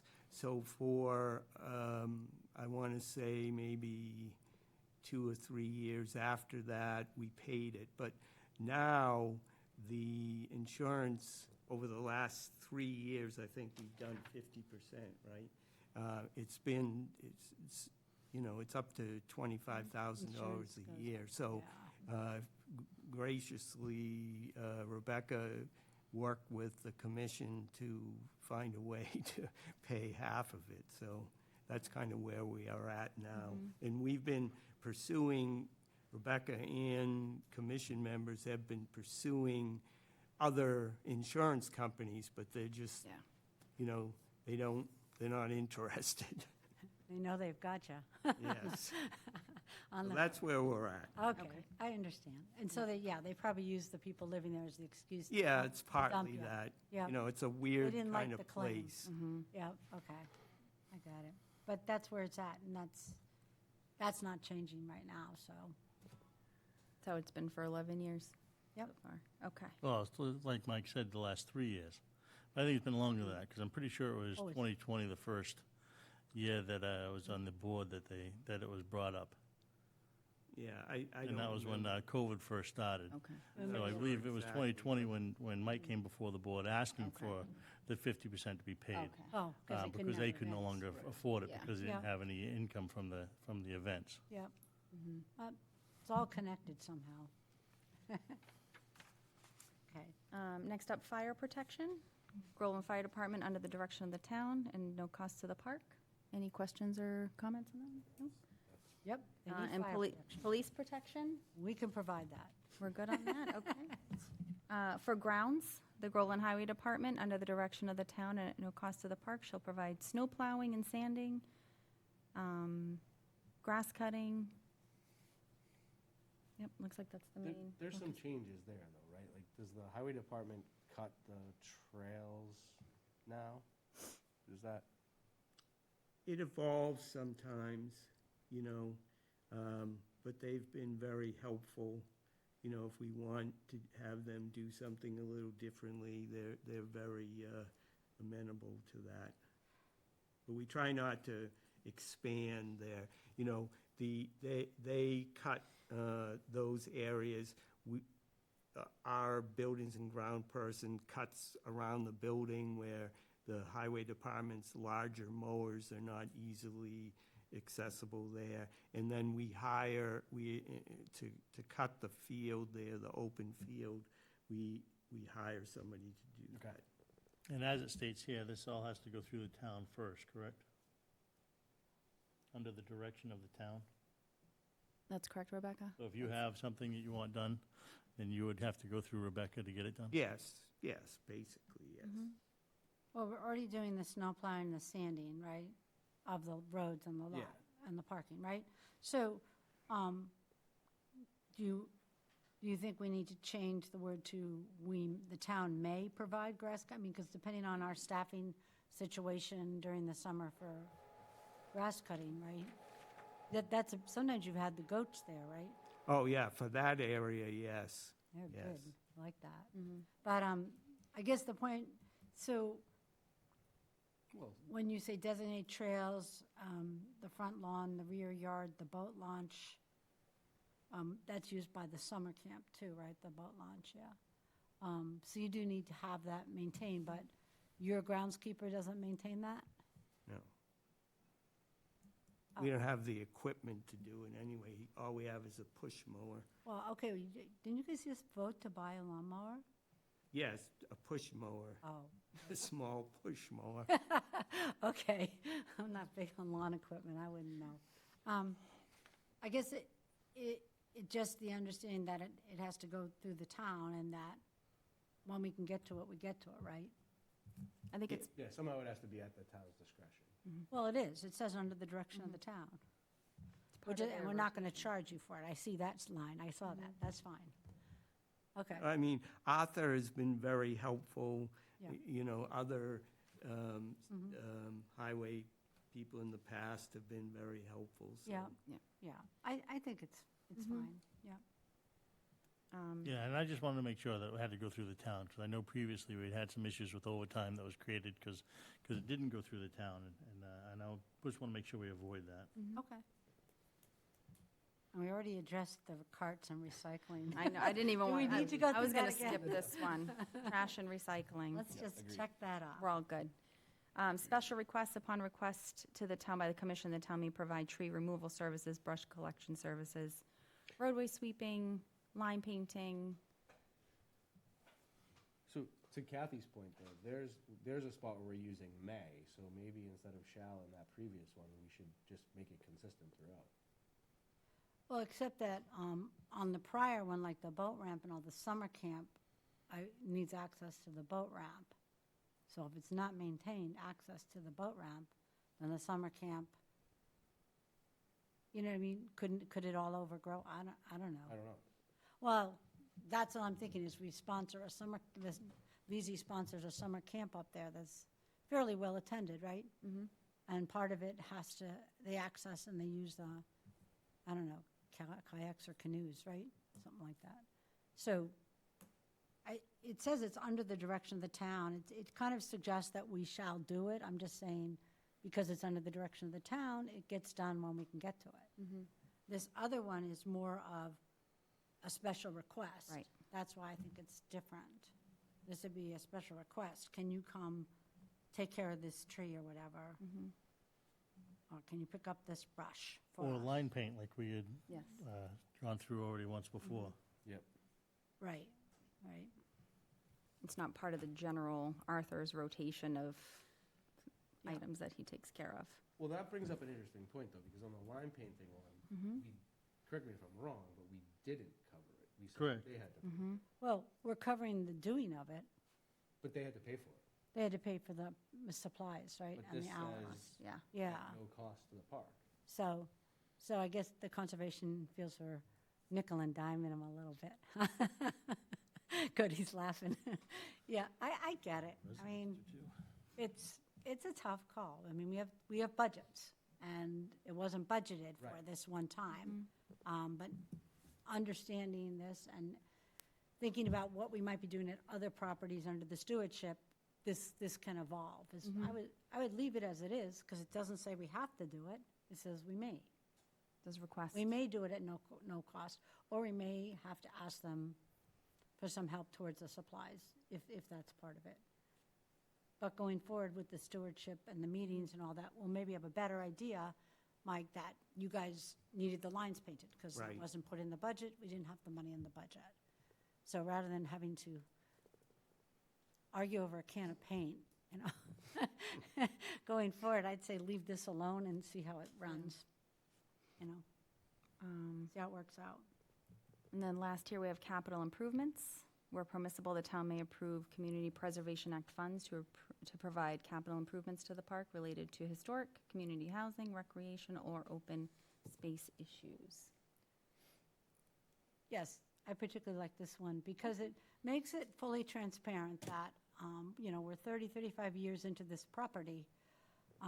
Facilities are aging. Do you let them just degrade and fall apart? Or is the town going to try to maintain the main building and continue to use it for events? Events are only going to bring in so much money. Right. Given the inflation that we're living with right now, it's understandable that CPA funds may be requested from time to time. And it's not like a green flag that they're always going to get it, because as you recall, when you asked about, was it Lucille's cut? It was something. The select board said no on that, but other things we've agreed to, and it's gone to town meeting, and there has been comment at town meeting like, oh, I thought we weren't supposed to use any taxpayer money on VZ Park. Well, it is a town facility. It's part of our town. The people that live there are, guess what? Town residents. Wow. So it's about time we understood that and take it into account. So I like this, the way it is. The only thing I would want more clarification on is where it says the town, whether it's going to be town meeting or, because obviously the community preservation has to go through the town meeting. And this says the town, but it also says the town up above, which would not be the town meeting. So I want more clarification on the specifics of where that's going to go. Yeah, and I guess the same with, it talks about park several places, but really it's the Conservation Commission. Yeah, We probably need to clarify some of that. and that would go throughout the document. All right, so I think it's fair to say we're not ready to vote on this. What would be the appropriate next steps based on what you've heard here? So it would be multifaceted, so I'm not Yep. sure if Mike wants to take the comments from the select board back to the Conservation Commission for review, while also setting up a meeting with town council to address the employee situation. Okay, yep. So we can have a sit-down, myself, council, Mike, another representative of the Conservation Commission, and Select meet on those issues, and then bring them back before the board for a more thorough discussion, or we could start to implement, or wait and start to implement the cadence plan, and then have a representative from the select board, or even just have a representative right off the Right. bat. If you wanted to make a vote to do that, to further explore that particular issue, we could do that. Okay. So you have opportunities to figure out which choice. I bet if we just, the last item I feel like is easily maybe changed to satisfy your concern, Steve, just to change it to say that Community Preservation Act funds may be voted by town meeting for improvements to the park related to, and then the categories of CPA, whatever, Yeah, I mean, that's Jason's concern, not mine, but. Oh, okay, I thought you had also said who's voting. No, mine is around the fact that it says park throughout as opposed to Conservation Commission, and it really is the Conservation Commission because they're responsible Park throughout what? throughout the entire document. Oh, well, capital improvements related to, what do you want to call it? VZ Park instead No, of no, no. park? Like special requests. Hold on, let me. Park or So, VZ Park? For VZ example, if you go to, Okay, but just to the last one, does this satisfy the concern if we change the language so that it starts with Community Preservation Act funds may be approved to provide capital improvements to VZ Park, take the word park out, VZ Park, related to historic, community housing, open space. Are those the only categories? Did I miss one on No, I think they got I it. think you covered. historic? Is it, Yeah. yeah, historic. Yeah, just put the same categories that CPA is used for, and just change it so it starts with community preservation funds. And basically, to me, this is just a way of being very transparent about the fact that community preservation funds have been used to make improvements at VZ Park. Yep. There you go. To your point, can you give an example? Of where it says park? Yes, just to So- make sure we're clear. I didn't catch Let's it. find one. So, under police, the Groveland Police Department, under the direction of the town and at no cost to the park, shall provide all police, well, it's actually at no cost to the Conservation Commission. Well, Yes. town council reviewed this. They had very few changes, but that was one of them. They said Conservation. instead of the park, it should say Okay. conservation. Okay, so we can make that. So noted. Okay. So anytime it says at no cost to the park, should say at no cost to, Because the Yes. park itself isn't the entity. it's the Okay. conservation. Yeah. All right, that's fair. So then that doesn't have to go back and forth anymore. no. Are you looking to approve at least the town of Groveland responsibilities, the bottom? Well, I think except for the ones that we've circled, that the rest of it was fine. We said that, the one on, the compensation, how they're paid, what are their employees or W whatevers, that's item number 5 at the top. Personally, I'd much rather have a complete cohesive document. Okay, but this is a good I mean, It this, is. the majority of this is fine. Yep. So, Yep. I don't want to beat it to death, that's all. Let's keep it moving. So Mike got some homework assignments from us based on our comments, and then we'll set up a session with Or we- Town Council and Conservation Commission just to nail down, so make sure we have the right language in here as far as the employment goes and what that looks like. Does the board want to make a recommendation as to who that representative will be? Well, from here. Yeah? I'll do it. Yeah. Who wants to be representative? I'll do it. Steve? Okay. Have the short stick. Does anyone want to make a motion? So what is the motion we're looking for? To send Steve in there? Yeah. For the Because cadence. he's an attorney. He just figured out this document. He just Not an attorney. You just let's- qualified yourself, so. Yes, I'll make a motion for Steve to, is he going to meet with Mike or just the Conservation Commission? Who? The entire, It's the Conservation Commission and the town attorney. Okay, and, yeah. and he's going to relay in simple form and the few concerns that we have, because there's not that many. Yep. Not that many. But I do want to also relay, and you can be our spokesperson, that I appreciate that they took the time to document this for us, because you're right, Mike, even though many of us have been around a while, I still don't know everything about how VZ Park runs, and so we appreciate that the commission took the time to go ahead and make a list like this, because it's great communication. Appreciate that. All right, so we have a motion. Do I have a second? So moved for Steve to go. Second. All right, any further discussion on this? No? All in favor? Unanimous. All right. Thank you. Yeah, thank you, Mike. I Mike. appreciate it. Okay. Next up, Town Administrator Fiscal Year 2027 Goals. This is review and discussion of proposed goals and priorities for the Town Administrator, so you'll see in our packets. She's provided a document listing 5 robust goals with focus areas and measurements of success. So Rebecca, I'm going to put you on the spot again and have you present your goals. Of course. So first and foremost, I just obviously want to say thank you for the opportunity to serve the town of Groveland in my capacity as town administrator. And I really tried to take a hard look at the goals that the select board had presented in terms of what you were looking to carry out for the fiscal year, and tried to make sure that I was complementing those priorities and initiatives. So that's why the breakdown is a little different than what we saw last year.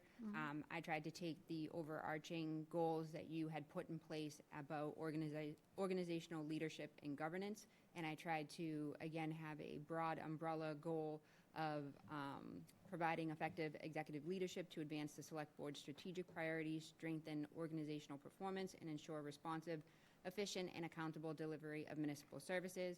I tried to break it down into focus areas, a lot of what we had done as part of the chart that we created with the select board. And then I put down measures, and the measures being, again, working towards those strategic goals that you had put in place and trying to monitor those, as you had seen with the community analytics and the quarterly updates, the road pavement management, and try and make sure that we're documenting that efficiently moving forward. For the second goal was a focus on financial management and long-term sustainability. So to maintain the town's strong financial position through sound budgeting practices, implementation of financial policies, long-range financial planning, and proactive pursuit of grant and revenue opportunities, continue to enhance financial transparency and public understanding through improved budgeting processes, communication and educational materials. Last year, we talked a lot about how we can improve the town meeting process in terms of the presentation of the budget information, in addition to the warrant articles, how we can properly engage with residents and inform them of these changes, and how we can provide additional information beforehand, while also providing additional public input for that process of setting the warrant. So taking that into consideration, providing those additional materials, also trying to advance the implementation of our budgeting software that just came out last year and using it again this year through OpenGov. And then again, continuing to have a favorable audit and improve our bond rating. For the third goal, strategic capital and infrastructure management, coordinate the planning, funding, and implementation of the town's major capital and infrastructure initiatives to ensure responsible investment in municipal assets, improve service delivery, and advance select board priorities, continue to develop sustainable funding strategies that support long-term infrastructure needs while minimizing impacts on taxpayers. A lot of that came from our very long discussion in regards to the pavement management plan and how we can be creative about utilizing additional funding sources, working with outside groups like the contract or a licensing agreement with National Grid in order to support some of those additional initiatives, as well as the grant funding that we are actively pursuing on a day-to-day basis. In addition to that, it would be overseeing all of the ongoing capital projects that we have. As you know, we have a lot of capital projects that we either funded through the CPC, being the Shanahan bathroom, basketball courts, and other improvements, as well as the roof replacement, electrical upgrades at the town hall complex, et cetera. So monitoring those projects, seeing those through, in addition to identifying additional revenue sources and monitoring additional capital needs throughout the departments and the community. The fourth was communications and public engagement, improve transparency, accessibility, and public engagement through consistent communication, timely sharing of information, and expanded opportunities for residents to understand and participate in town initiatives, projects, and decision-making process. As you'll see, we put back the town administrator newsletter, so we just had our first one last month. There's still a lot of improvements to be made, but it is starting to get some circulation. We have subscribers, so it's another way to get information out there. We're also utilizing our softwares for OpenGov for the comprehensive master plan and initiating a action plan that we can follow through as we approach different corridors that we addressed as part of our master plan, such as 46 Washington Street, 150 Center Street, et cetera. And also, as we talked about earlier this evening, the Affordable Housing Trust and the webpage to support and inform residents and engage with them on multiple levels. And then, oops, I went too far. For the measures, using that in addition to the community engagement analytics that the select board are using to try and, again, monitor that and show the progress. For the fifth goal, intergovernmental and regional relations, the goal is to represent the town's interest through effective collaboration and with regional partners, state agencies, and legislative delegation, strengthen intergovernmental relationships while advocating for transparency, accountability, and outcomes that support Groveland's long-term priorities. Way too far. But you'll see as part of the goals that are listed, just focusing on it, again, working with the Whittier Regional School, the Pawtucket Regional School, working with our state delegation in regards to Valley Screw and potential funding sources, and other regional efforts that will help advance the economic position of the town of Groveland moving forward. So again, my goal here was to focus specifically on the overarching goals and priorities of the select board and try and minimize them into focus areas that we've discussed over the last fiscal year and that have carried forward, and some concerns and other initiatives brought forward through the select board. So I do hope that you approve of these goals and welcome any feedback, and I look forward to working with you on achieving these in the upcoming fiscal year. Any questions? For purposes of discussion, I'd like to make a motion to approve the town administrator's goals as presented here tonight. Second. All right, discussion? I think they're well-written, they're time-bound, they're easily measurable, and they fit in very well with the overall goals that we've discussed for this current year. Jason? I think the goals are a perfect example of your ability to overachieve at everything that you do. Steve? Yeah, I think they look great. I mean, I think they track well to what our goals are, and they align well, so no concern. And Ed? No, almost set. Okay. I mean, I'll agree with Jason there. I said they were robust. They are. They're big goals, but they all make sense, and I'm happy that it's very cohesive with what we had put forward, and it's going along with what was already in progress as well, too, so this is perfect. So all in favor of the goals for the town administrator? Aye. All right, thank you.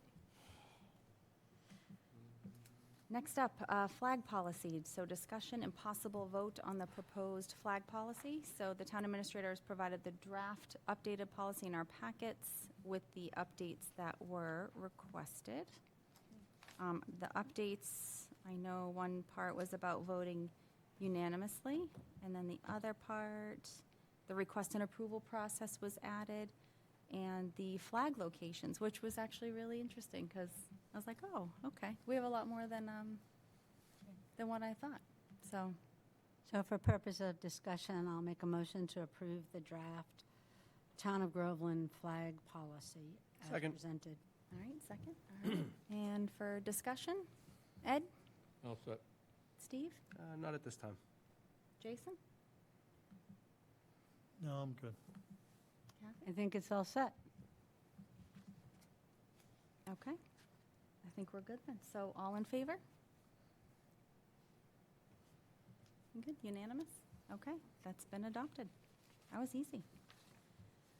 Next up, we have fire department leadership transition, interim fire chief position, recruitment, and next steps. So the town administrator has provided the potential job posting for the interim fire chief, as well as a draft statement from the select board. So Rebecca, I'm going to request that you lead us through this agenda item. Thank you. So essentially, we were provided notification on July 20th that the fire chief was not going to be able to fulfill his duties as fire chief. We had worked with both Deputy Chief York and Briscoe to add coverage in his absence, and provided a job description for an interim fire chief to transition while we figure out next steps in terms of posting the fire chief's position and filling the position. And creating the job description that was included in your packet, I did share that both with Deputy Chief York and Briscoe. They have other commitments and are unfortunately not able to serve in the interim capacity. They would like to continue on as deputy chiefs and will provide the coverage during the transition of finding an interim and a long-term full-time chief. Both are present. I'm not sure they'd like to speak to that, but they have other obligations, full-time jobs, responsibilities, families, things of that nature. So as you'll see in your packet, the position provides an outline of duties and responsibilities. Because there is no interest currently within those two positions, I would suggest that we advertise that internally, externally to any who is interested and qualified in order to fulfill the interim position. And then also, at the request of the select board, included in your packet is a statement from the board in regards to the process and the hope to advertise for a full-time chief in the near future. However, that you're currently exploring the interim, and I had provided this to council as requested, and they have approved the draft that's included as part of your packet. Okay, any questions on the first part? So I'll make a motion to approve the job description for discussion. For discussion, okay. Is there- Second. Excellent. Let's get into discussion. I'm I gonna- think it looks good based on Okay. the conversation we had. Okay. Ed? I'm just wondering if you loosen some of these duties, responsibilities, the qualifications or whatever, that one of the two deputies would take the job. temporarily as interim. Maybe some of these working conditions, the qualifications, duties and responsibilities, the time, 20 hours a week, maybe if some of those were restricted, they would take the position. It's up to 20. It doesn't have to be 20, Right, it's just up to 20.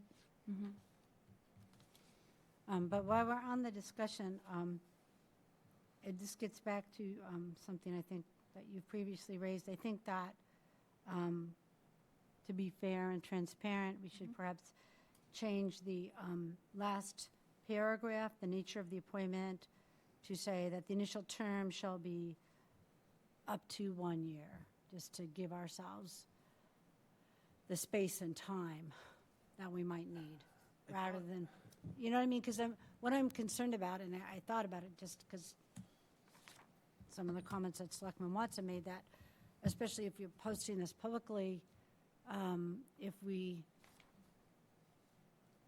only allow it 3 months, then, you know, what's somebody going to say? Oh, yeah, I like 3 months. But if you say it could be up to a year, it gives them a better idea, because we did speak about already that after 3 months, we might very well, in fact, we probably will, have to extend it again anyway.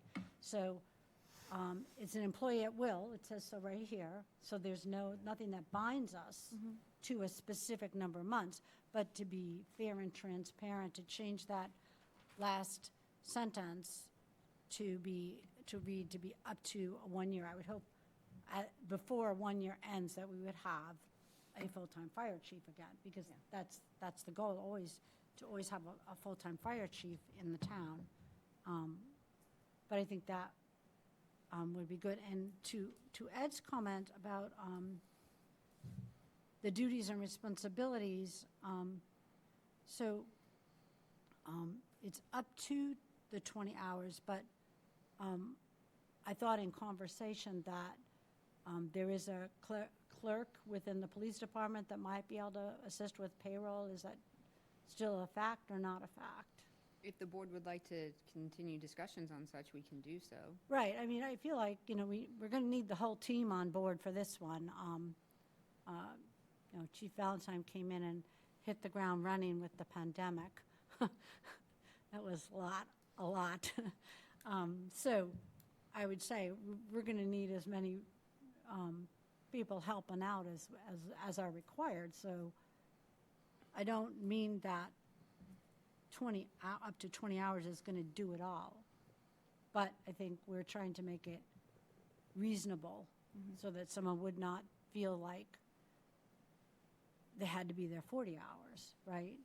So, and this is also within our budgetary constraints. We can't go beyond that. I mean, we're already kind of in trouble on this. But I do think that, does that need to be written in, or is that kind of understood within the board? Do we need to vote that we're going to ask the police chief to, the clerk is under his leadership? I feel like that would be a separate agenda item, because it wouldn't fall under this. This is for the posting for the. Okay, so then, Yeah. so for that reason, when it says authorize payroll and leave and all that, I also feel like we could have a discussion with our police chief about getting some help on that on a day-to-day basis. Like, how do you know if a full-timer calls in sick? Sure. How do you know? Yep. Who's he calling? Well, not us, obviously. We're not the ones to call. So there has to be, you know, a day-to-day thing because we have 3 full-time firefighters. Yep. Right? For when they need leave, or, I mean, obviously leave or something like that, they could wait for the interim to be available, but what if you're sick or something happens and you can't make it to work, or you have to leave or whatever? Who's going to say, yes, you can leave? Wife's in labor, you can go, or whatever. Well, I You know? think that's why we put the section in that we talked about previously around the reporting relationship, and had the, and, you know, the. Yeah, and then you switched it around. No, well, it still says, the interim fire chief shall serve under the direction of the select board and shall report to the town administrator for day-to-day operational matters. So doesn't that kind of cover that? I mean, by the way, I agree, like, we could do whatever we want as far as whether we leverage the police staff, but Right. that's separate from, I see that as separate from this. Oh, I think it's part of it. I mean, I guess what I'm trying to say, I get what you're saying, Steve, because that was our prior conversation too. But in thinking about it further, you know, don't you need somebody that's in I don't think public much would safety? change in the fire department in terms of that. I mean, that would be the deputy chief's responsibility regardless. I mean, if the chief is not available, that's who they're gonna go to. If they need time off, if they, whatever, scheduling, that's who it's gonna go to until we get an interim. Right, but the understanding is the deputy chief situation is very temporary. It's not a situation we should stay in. Yep. So when Oh, we yeah. transition to the interim, are you saying that we should wait to see what we get for interest and then discuss this with the police chief? Or would you prefer that we speak with the police chief in advance about some of this day-to-day stuff, just think to see? The most important thing is that we get this posted as soon as possible. Okay, And That's if you fair. wanted to post it for a year, like you were saying, yes, I I would, think we up have to to 1 year. discuss how that's going to be paid for, whether But it's going to that's- be a special town meeting, because, I mean, we're posting for a job, it has to be funded. Right, and that's why I like the fact that it says shall be 3 months, but then right below it says prior to the expiration of the initial 3-month term, the town administrator shall blah, blah, blah, extend the Okay. interim appointment for an additional specified period under the same or modified term. So the way that could play out is we appoint somebody for 3 months, we're having a hard time filling the chief position, we're doing whatever. We could make that next appointment 6 months or 9 months or 12 months. But if we don't need it, I wouldn't want to lock us into 12 months because. No, I wasn't locking us in. I was just trying to be transparent as far as our initial discussion was. We all, I thought, sort of felt that the 3-month period would probably run out before we had a full-time fire chief again. Yep. Right? Yep. I mean, I'm I just agree. being upfront about this. Yeah. I understand the funding problem. That's, I know. Yeah, it's that's either where a we're at. special town meeting or laying off the firefighter, it's one or the other. It's got to be paid for. Well, let's not get down the path of laying off our fire department. Please scratch that. That's not the path to go. It'll be up to the town. We will stay on top of this budget problem. But for now, I mean, if you don't want to change the wording for whatever reason, fine. I just think that we have other resources too that we can pull on, that's all. And our police chief is one of our most valuable ones. Oh, I agree with that. Agreed. yeah. So with that being said, though, with this, when you have the duties and responsibilities, are you proposing to, we remove things, and we have to make sure that there's coverage Well- for it, but leaving it there, Right, add some flexibility, this is what they yes, ultimately are responsible for, Yes. but maybe not having to actually do it. right? yes, So, thank you. yes, Yep, I agree. So. I think that's a we'll have to vote different it. spin. We have a motion. We had a motion and we motion? had a second. Yes, Oh, because okay. we're in discussion. Okay. So, all in favor? But I think Ed has a comment. Oh, sorry, Ed. I had a question. Well, not a question, a comment. The two deputies are here. Why don't we have them come up and give us some of the recommendations that they would like to see? Sure. Well, they're the ones that are doing the day-to-day operations. They might be able to give us some insight. Right. You can come up to the desk if you The want. hot seat. Yeah. You don't have to if you If, don't I mean, want yeah, to. no pressure. I want to yeah. put you No Well, pressure, but. Don't all get up at blame once. him. Thank you. And just We make appreciate sure- you guys coming in. Yeah, make sure your microphone I'm is, glad that the alarm hasn't want the gone off green. yet. Come on, Rich, you know how to use a microphone. I've seen you on Groveland Community News. Television star now. You are. All right. My name is Rich York, currently a call deputy fire chief on the Groveland Fire Department. Daniel Briscoe, call fire deputy chief on the fire department. You want to? All right, so at this time, I did read the letter offering if I would take the position as interim fire chief. I did this approximately 7 years ago, and it did last for me about 14 months. And then we had another person take over in that position for another two months, roughly, before they hired the chief. But at this point, I do not have the time to fulfill the obligations due to my work, because my role's changed there. So making calls at night is kind of really stretching it thin there. So if I had to go back to coming home from work, going down and do paperwork and do the day-to-day operations there, that would probably be not as effective. So, Understood. but thank you for the offer. I do envision myself being interested in the role at some point. I just can't do it right now. I'm almost done completing my associate's degree. I've been going to North Shore Community College, so I expect to be done with that next spring. And I do own a business. I have 2 full-time employees. I have a couple classes scheduled for this fall through the college, so I didn't envision myself being able to deliver on that role. I did commit to continuing in my role and supporting the fire department with every available minute I have.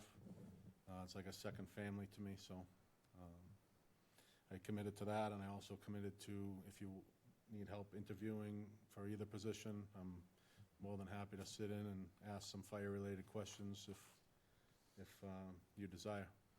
Excellent. Congratulations on your further education. Yeah, it's exciting. I know how hard it is to balance work and school. I just did it last year, so I understand the stretch. Plus, you have a home life, too. You don't want to make the spouse angry. Any questions for the deputies when we have them? I don't have any specific questions. I'd just like to thank you both for your hard work, and we really appreciate it. Thank you, guys. I know you guys do a lot of hours, too, so. Not like you, the way you guys do it, so.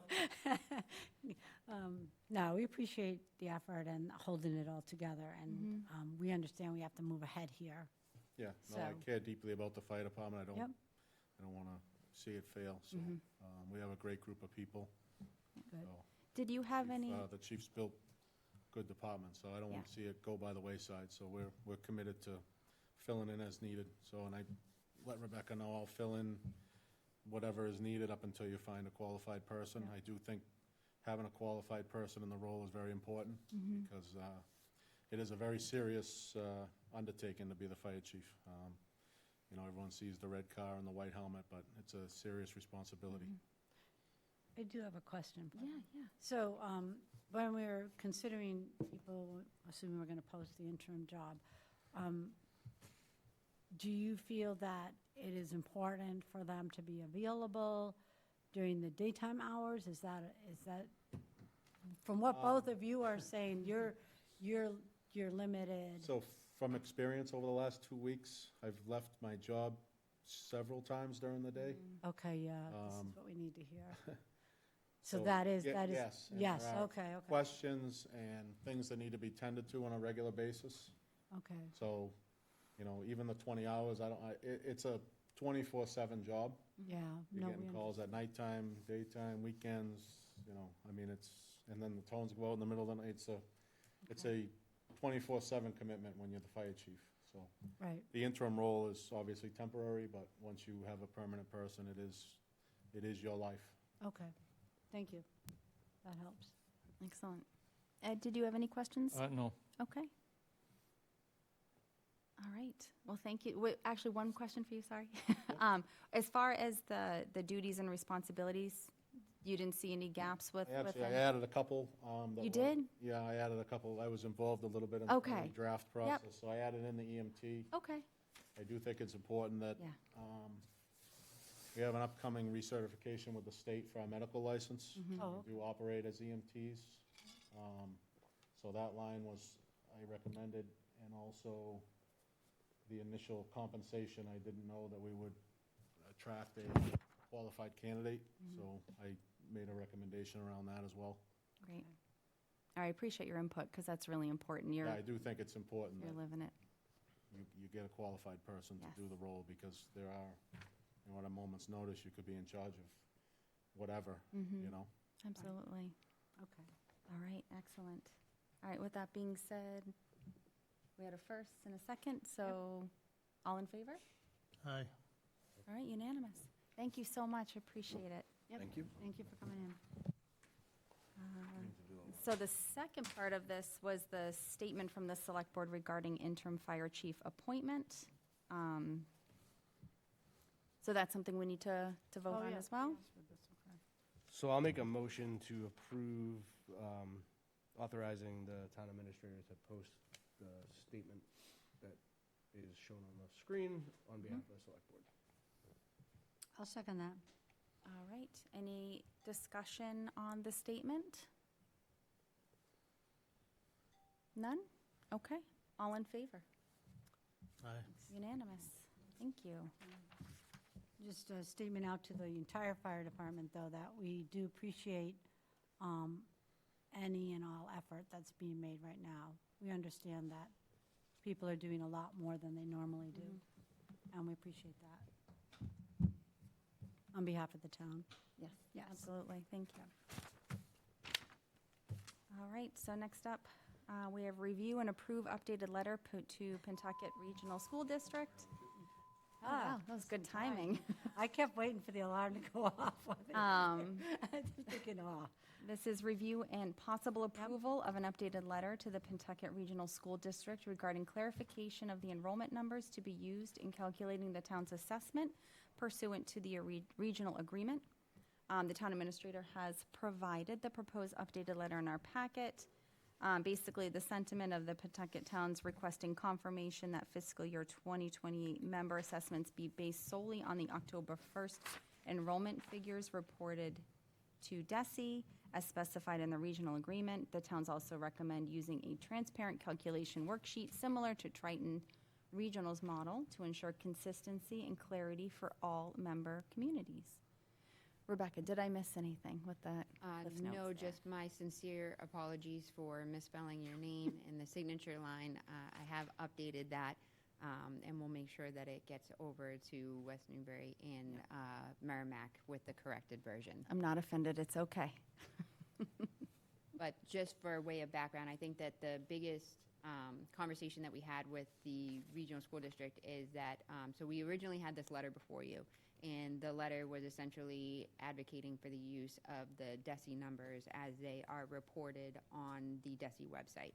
And there was a lot of back and forth as to what numbers they were originally using. I know Select Member Castronellis had done an analysis and provided that update to the board. But I think it really came down to just the misunderstanding of terminology. So when the superintendent was asked to go before one of the other communities and provide some information, he sent out to me, the town manager, and West Newbury and Merrimack an SOS saying, what are we doing here? And so I was kind of like, well, let's just get all together with DESI and have a conversation.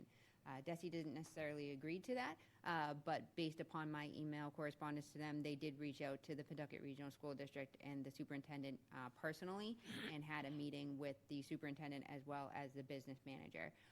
And they went through the process, and essentially they led them step by step into the process that we were kind of outlining in our original letter. But again, based upon the terminology and the misunderstanding of how that process works, we updated the letter to be a little bit more clear so that the district has a clearer understanding of what we're talking about. And the biggest thing is you'll see is it's called foundation enrollment. So the enrollment numbers are the October numbers, but what happens is that the district submits those enrollment numbers, and then what DESI does is they scrub/clean them, and they go through, they take out duplicates, and they make sure that the numbers coincide. And then those numbers are used in January when the budget comes out from the governor. So when we were saying the October numbers, the district was saying, well, no, those numbers change, and they're the same numbers. They're just not the numbers that they're actually submitting in October. They're the numbers that are coming out and being released by DESI, and those numbers are called the foundation enrollment. So the letter, as you'll see, specifically mentions the foundation enrollment in multiple areas of the letter. DESI has reviewed this. The district has reviewed it. It will go before Merrimack again, as well as West Newbury, and we do hope that all communities will sign on so that we can have something in place before the budget process begins for fiscal year '28. Well, we have many other budgetary issues before us. This is the last thing that we want on our plate. So hopefully this will be the last of it, but those paragraphs, the last two, are the ones that have been updated. And again, they have been reviewed by DESI, they have been reviewed by the superintendent and business manager, and all of us on an administrative level are in favor, so it's just a matter of each individual town select boards. I'll make a motion to approve the letter as written. Second for discussion. Yes. So I think the letter looks great. The only concern I have is that we ask for written confirmation, but we don't set any sort of date or deadline or anything like that, which doesn't give us anything to act on if they don't respond. So I think we should, it doesn't have to be tomorrow, but I think there should be a defined, by your meeting at the end of October. I don't know, like, I'll leave that up to Yep, the town. Before September. Whatever we Yeah. decide is fine, but I just think we should, if we're asking for a confirmation, we should just set a. Yep. Yep, A due that's date. fine. All right, any further discussion on this No. letter? No? Okay, all in favor? Aye. Unanimous. Thank you. All right, next up, we have the Basileir Bridge construction, anticipated traffic impacts in Groveland, brief discussion of anticipated traffic impacts and potential traffic routes associated with the project. The town administrator did provide a presentation of the potential impacts to Groveland. It looks like the project is anticipated to run until spring of 2032. A couple of points that will stand out is that they're trying to direct traffic to 495 to discourage the use of Salem Street. Yep. And traffic counts will be conducted at Gardner Street and School Street intersection to determine if traffic management is needed. Oh, did I miss anything? So as you kind of outlined, Yep. The project is to replace the 100-plus-year-old Basileir Bridge. It carries more than 25,000 vehicles daily, so it's heavily used. The existing bridge is at the end of its service life and has structural deficiencies and needs to be replaced. So construction began already this summer and is anticipated to continue through spring 2032. If there's additional information that you're looking for regarding the project, I suggest you take a look at their project page. It has a lot of different resources, and it does capture a lot of the public engagement that has been taking place in the city of Haverhill.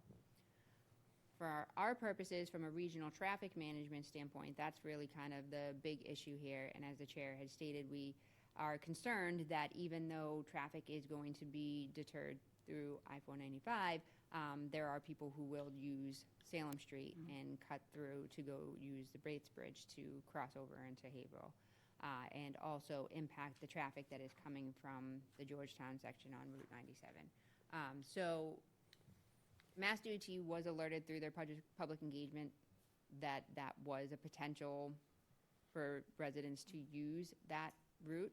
They had already collected some baseline data and did some initial assessments, and that was something that we had brought forward to the board a couple of meetings ago as part of my town administrator time, just to alert you that there were conversations taking place.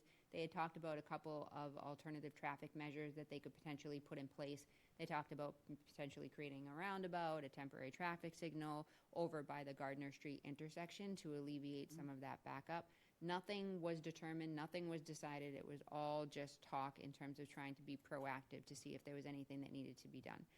So at this point in time, they do not believe that any measure is necessary. They are going to continue to heavily advertise that residents use the Como Bridge and go use 495. That being said, they are going to, again, take another proactive measure now that during the construction and some of the utility work, they are closing the bridge down to one-lane traffic. So they're interested to see that with the closure down to one-lane traffic, if it will start to make an impact here in Groveland.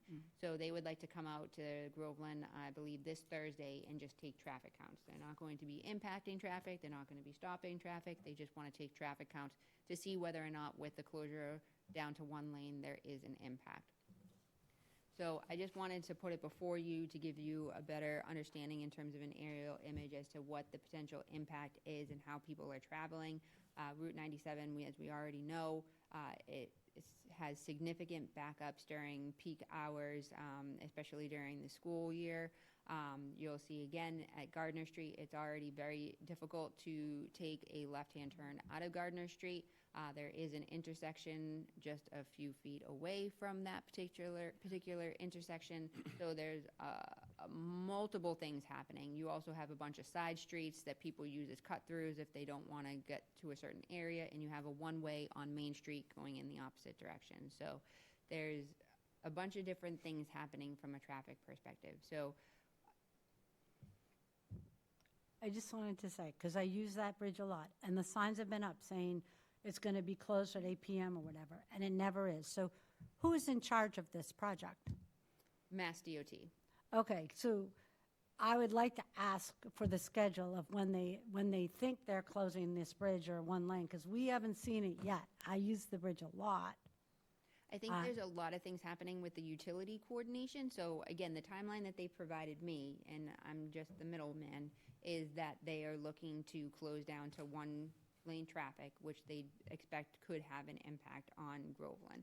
Because right now, I mean, I'm not at the bridge, but if memory is serving me correct, it says after 8 p.m., which suggests they were going to work on the bridge at night, which would explain why it's going to take them all the way to 2032. But I guess I'd like a little more clarity on when they're working on this bridge and when they're closing the lanes, because right now the signage says one thing and the bridge is open. I can certainly reach out to the point of contact and get some additional information. For this particular purpose, I'm just trying to alert the board as to some of the things that are happening and the conversations that are happening so that you're not surprised, in addition to letting you know that there will be individuals out there at this particular intersection at Gardner Street taking traffic counts. Okay, I mean, I guess it's if they want to do that, but I mean, my personal feeling is that I would do everything possible to discourage anybody additional from coming up Gardner Street. It's a small, very small residential street, and I don't see why, if people really don't want to go to 495, then they should come all the way up Salem where there's a nice new stoplight and they can make their turn way up there. And yes, it's out of the way, but that's the deal. I mean, if we can put weight limits on Gardner Street to discourage the larger trucks, I would do that, because there's just no way that even with some kind of a traffic light, they should be trying to make that turn during the time when the traffic is heavy. It's just all of the people that live on Gardner Street, you know, this traffic light will not help them. And they're not saying that there'll be a traffic light. Again, this is just conversation. I can take back your concerns to Mass DOT and make sure that they're aware, but at this particular point in time, there's no action being taken other than to just do traffic counts. Well, why aren't they doing one up at Salem Street? They don't believe that that's the area that will be impacted based upon the travel routes that they're seeing and what they're hearing from individuals.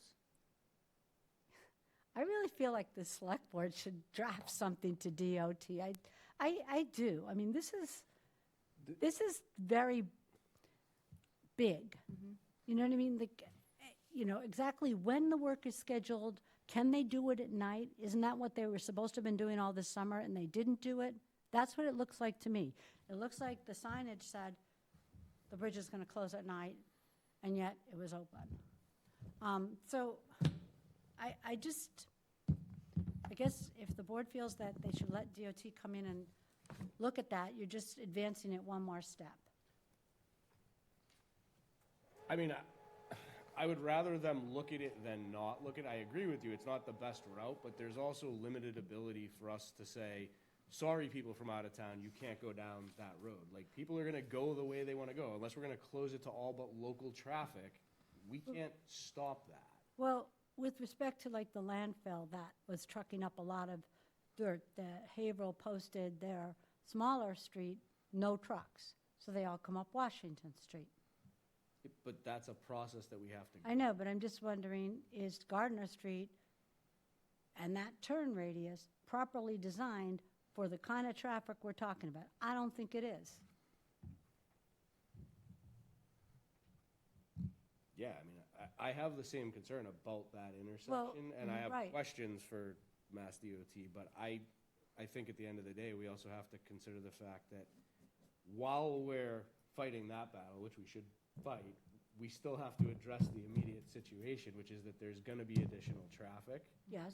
So we can't just say, okay, well, Well, let's shut it down. may- We have to, May I make a suggestion that we ask our highway superintendent to look at that intersection and turning radius and all that and make some recommendations to us about whether or not he feels that certain size traffic shouldn't be going that way? sure. We could post that for no trucks over this size. That would mean they have to go up to Salem Street where it just got a light already. Yeah, I think having that done, and then I think also understanding what the process is. If we were to say, okay, we don't want trucks going there, it's not, I don't think we can just say trucks can't go that route. Like, I think there's a process. Over a certain size, yeah. Well, can we ask for their work schedule? Because right now, the signage suggests one thing, but what I've observed this summer is the bridge was not closed for work for 8 PM. Maybe, if they tried to do more of it after 8 PM, that would be a nice solution. On the site, the link in the presentation, you'll see that there's a traffic and construction update. So it says August 2nd to the 9th. This is where they talk about the relocation of the National Grid Electric and Verizon, the cables.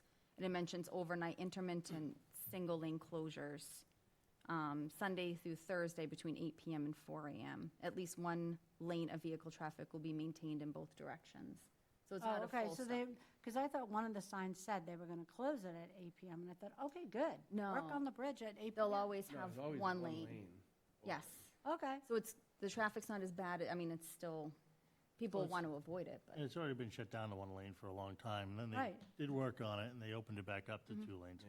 So that's not the issue. I think it's what they're planning for in the future, when they end up closing the bridge and doing the bulk of the work. So I don't think it's this immediate work that they're doing, that they're doing the research for.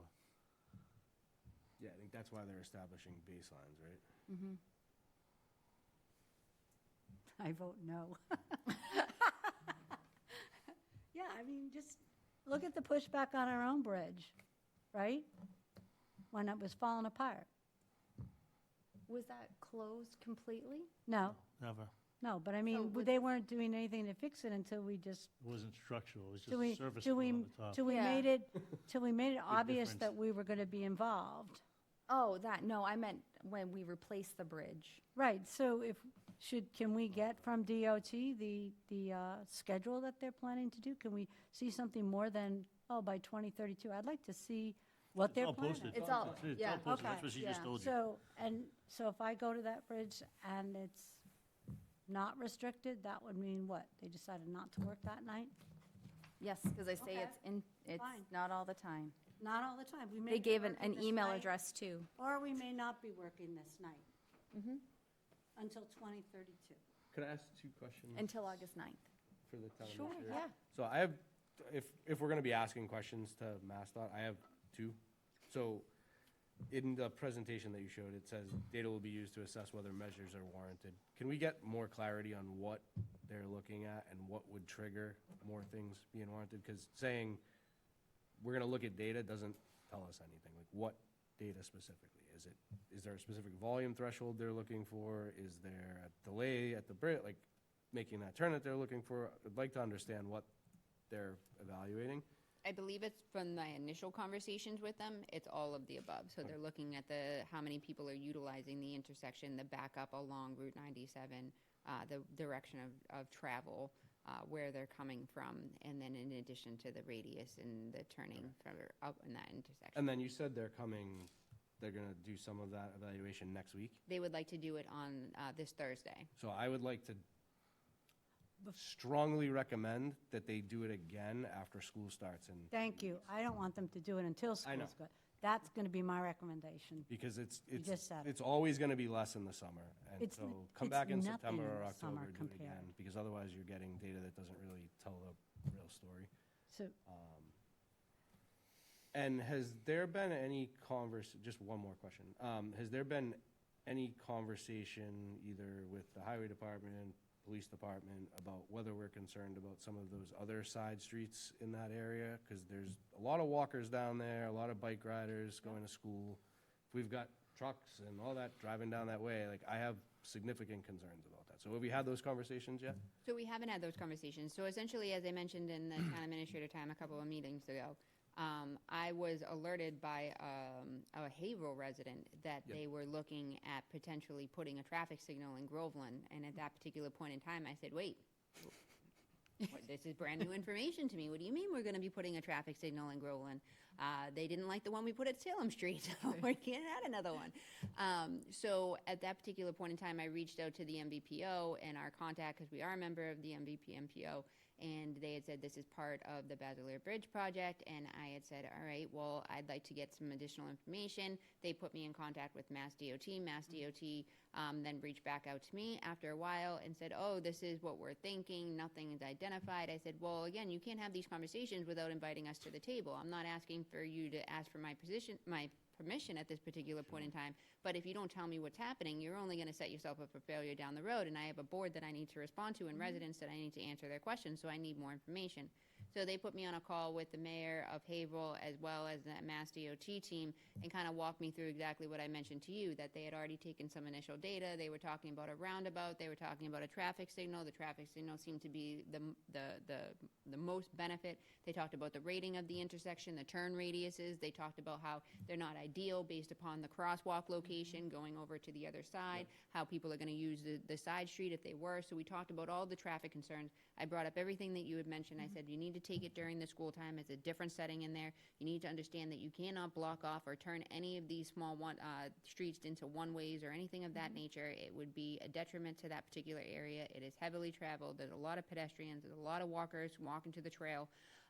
And they had said, well, we're not doing anything at this particular point in time. And I was like, all right, well, I'm going to voice those concerns. I'm going to bring those before the select board, and I'm going to make sure that they're aware of these conversations so that we can start getting our concerns listed and bring them forward to you, because if there's something you can address in the interim, then we both win. So that's kind of how this all came about. So it wasn't something that, I was approached about. It wasn't something that they sat down and had a conversation with me. It was one that I forced myself into, and I continue to try and put it on your agenda so that we can make sure we're having conversations and bringing these concerns forward so that they have documentation that, this is not just a Haverhill issue, this is a Groveland issue, and to be honest, it's a regional issue, and we need to be talking to each other. Yeah, and then just one last question, I promise. Based on all of that too, I mean, can we ask the MassDOT to have the project manager attend one of our meetings so we can ask some of these questions directly? I can definitely ask. If they're asking to come do the traffic study? Not necessarily asking, but Because I would say my vote would be no, because it's very inaccurate. I mean, most of Groveland is up at their summer camps, and the school's not in progress. And if just being somewhat suspicious of why you would pick this time to do it, to say, oh, well, they can handle this, right? This traffic study is going to show false information that says this won't be a problem for Groveland. So for that reason, I say no. Do it when Steve said, when school is back in session in full swing, come by during the hours when Gardner Street and Route 97 are backing up, and do your traffic study then. Be accurate. Because it's not just a matter of our residents who live on the street being impacted. It's also a matter of our school bus drivers trying to pick up children and get them to school on time. It's a safety issue with that much more traffic, and the children, again, walking and riding their bikes to and from Bagnell School. It's all part of that. So I would say no, don't do it now. That's going to give you false information. Okay.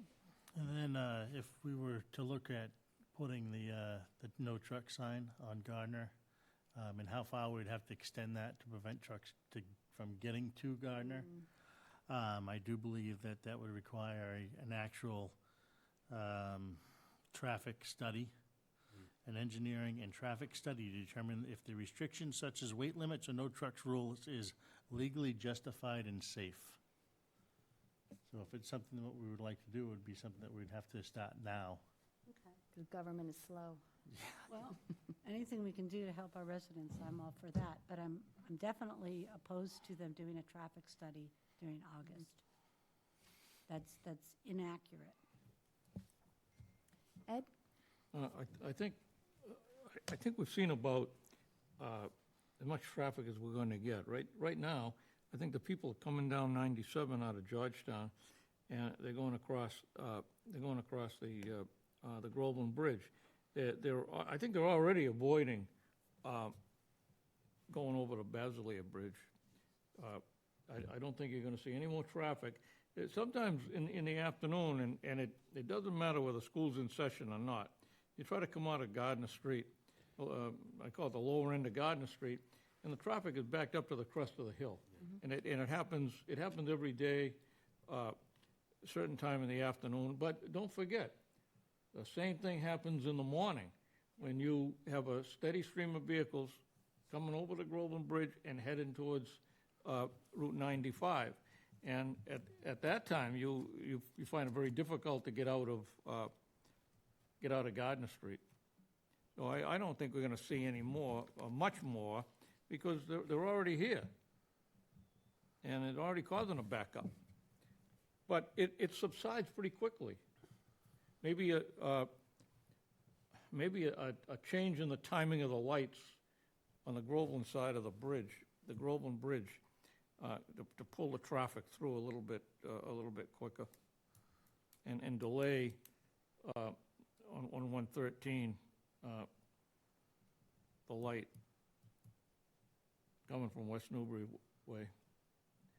So you move by delaying the light, and even the pedestrian light. And I know that the pedestrian light triggers on the minor street, so that would be 113. So that backs up the traffic.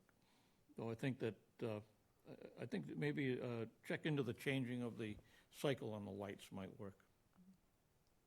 Yes. Again, because I drive this area a lot, I'm going over to the gym and that whole area of Bradford, I can tell you that we're not seeing that traffic yet. That Route 125 backs up all the way from that bridge, past the bowling alley, if you know what I'm talking about, almost to 495 at certain points. It gets that slow, and most of us know that and go the back way home to get to Groveland. That traffic is not here yet. And that's the concern. That's a lot of traffic. Well, and it's in part because just like our schools aren't in session, neither are Haverhill schools. And there's, 2 schools on that road? One private school, one public school, right? Yep. So as that backs Right. up, you're going to see it. And I agree with you. I drive that way a ton. And cutting through and coming out by Carter's is much faster than... But it's because it's so backed up. Right. And 495 has become another large parking lot on different days Yes. during that same hour. So it's a difficult situation. I guess I'll look on the website and see whether the plans are clear and concise to tell us, at what point are all the lanes going to be closed and for how long? Because to me, that's the biggest issue. Can you do this work in such a way that you have a temporary lane or something to keep some of this traffic going over that bridge?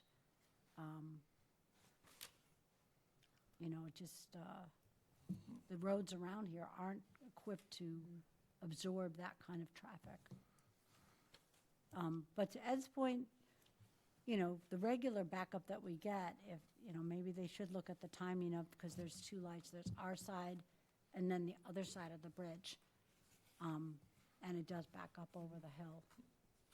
And they did do a rating of the intersection, and it was already very poorly rated, just as it is. Oh, Yeah. okay. So, go ahead. Kathy, you talk about the backup on 125 over to the bowling alley. Yeah. It's absolutely nothing compared to when Western Electric was running 3 shifts and you couldn't dump the parking lot because the traffic was backed up on 125. You forget that.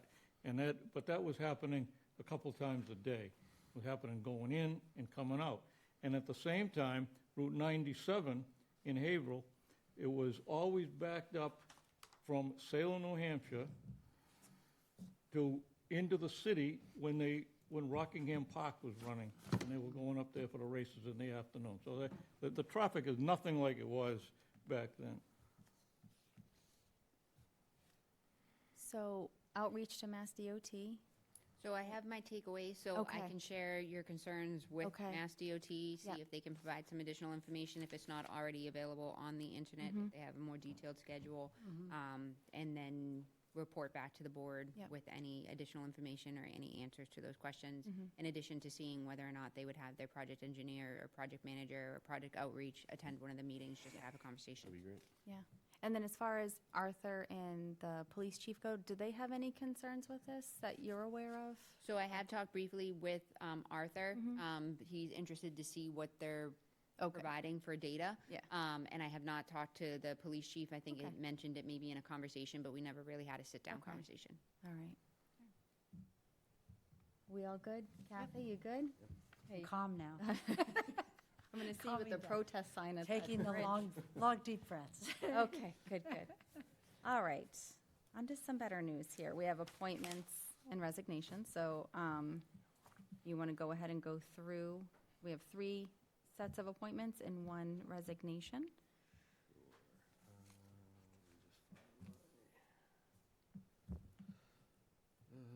I'll make a motion to appoint Joseph Forte to the Water and Sewer Commission effective August 3rd, 2026. I'll Through- second that.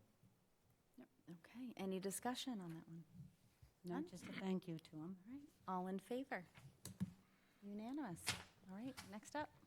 I'll make a motion to appoint Andrew Krutman to the Zoning Board of Appeals effective August 3rd, 2026 through June 30th, 2029. I'll second that. All right, any discussion on that one? No, all in favor? Unanimous. Next one? I don't have the list here. Can we just But I say, know it was provided in the packet. can we just say appoint the election staff as submitted by the town clerk for the period September 1, 2026 through August 31, 2027? Second. With one correction. Maria Frederick appears, Marla Frederick appears twice on the list, so we should just correct. Is a duplicate? Yes. Okay. So amended. And we have a second? Mhm. All right, all in favor? Unanimous. And last one is a resignation. Accept the resignation of Linda Workman from the Council on Aging effective July 22nd, 2026. Second. All right, any discussion on that?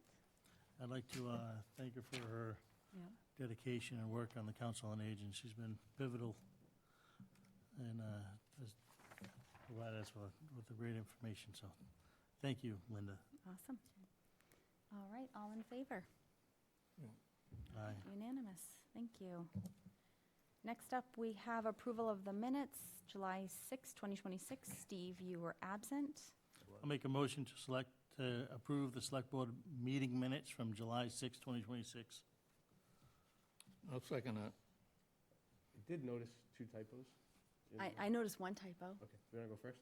Yeah, Larry's last name is misspelled under public comment. It's correct on the second part. Did you catch that one? I didn't catch that one. So there's Okay. 3. So at the beginning, it talks about the board will go into recess until 7 PM, but then it says the board came back at 6 PM. Oh, yeah, that's important. You're right, change So that. that should be 7 PM. 7 PM. Yeah. And then minor thing, at the end, it talks about our next meeting being July 22nd, 2026. That's a Wednesday, so I believe it's supposed to be July 20th, 2026. That's all. Small Okay. thing. Show up. Okay, so you got those adjustments? We had a first and a second. All in favor? Aye. All right, 4 in favor, 1 abstention. Next up, we have old or unfinished business, the committee board template. Nothing to report. Nothing to report. Okay, I excellent. think we should vote to table that for the time being. Yeah, Yeah, okay. Move it. Just take it off for now? yeah. Okay. I'll make a motion to table that for the time being. Second. All right, all in favor? Unanimous. Next up, other items not reasonably anticipated at the time of posting. Nothing? Next up, we have select board member reports. So we have the Whittier Regional Agreement Amendment Committee meeting. Update from Select Board Member Jason Neves regarding recent RAC activities and discussions. Awesome. So I'm going to give that to you. The board was unclear on whether they were going to meet again.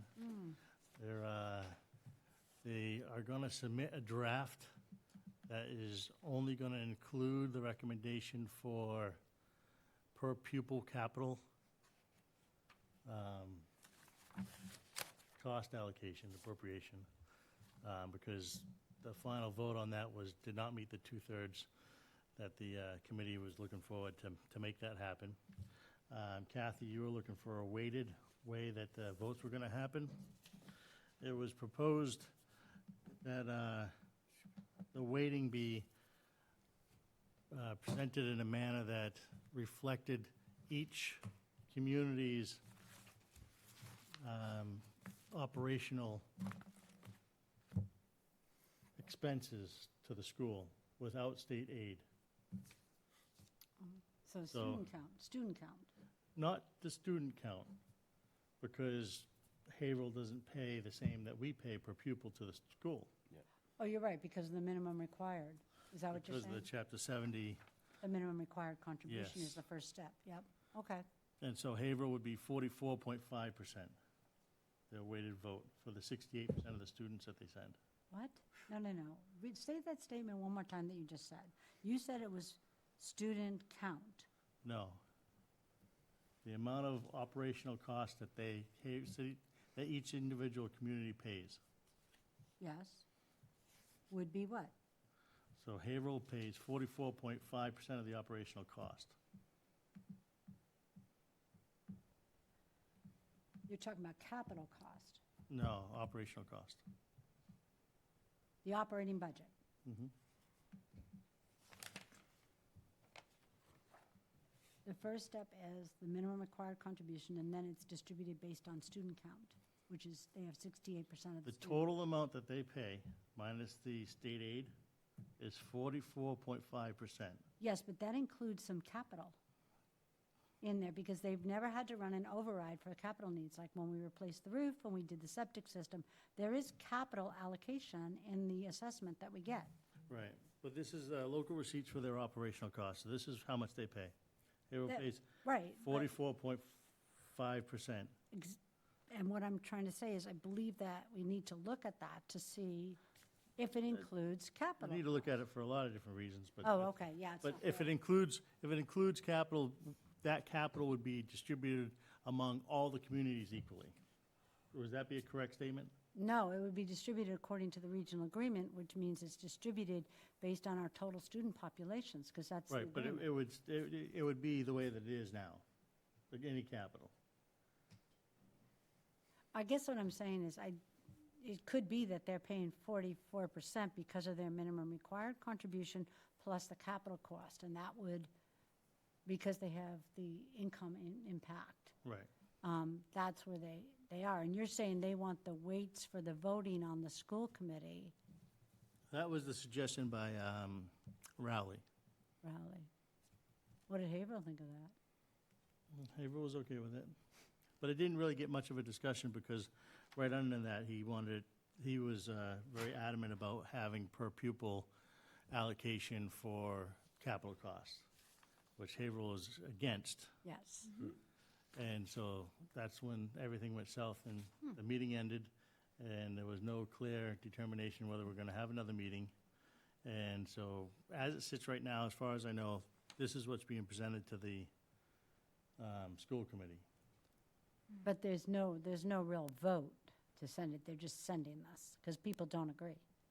Right, Uh, whatever we voted on that was 2/3 in favor of is what's being presented to the school committee.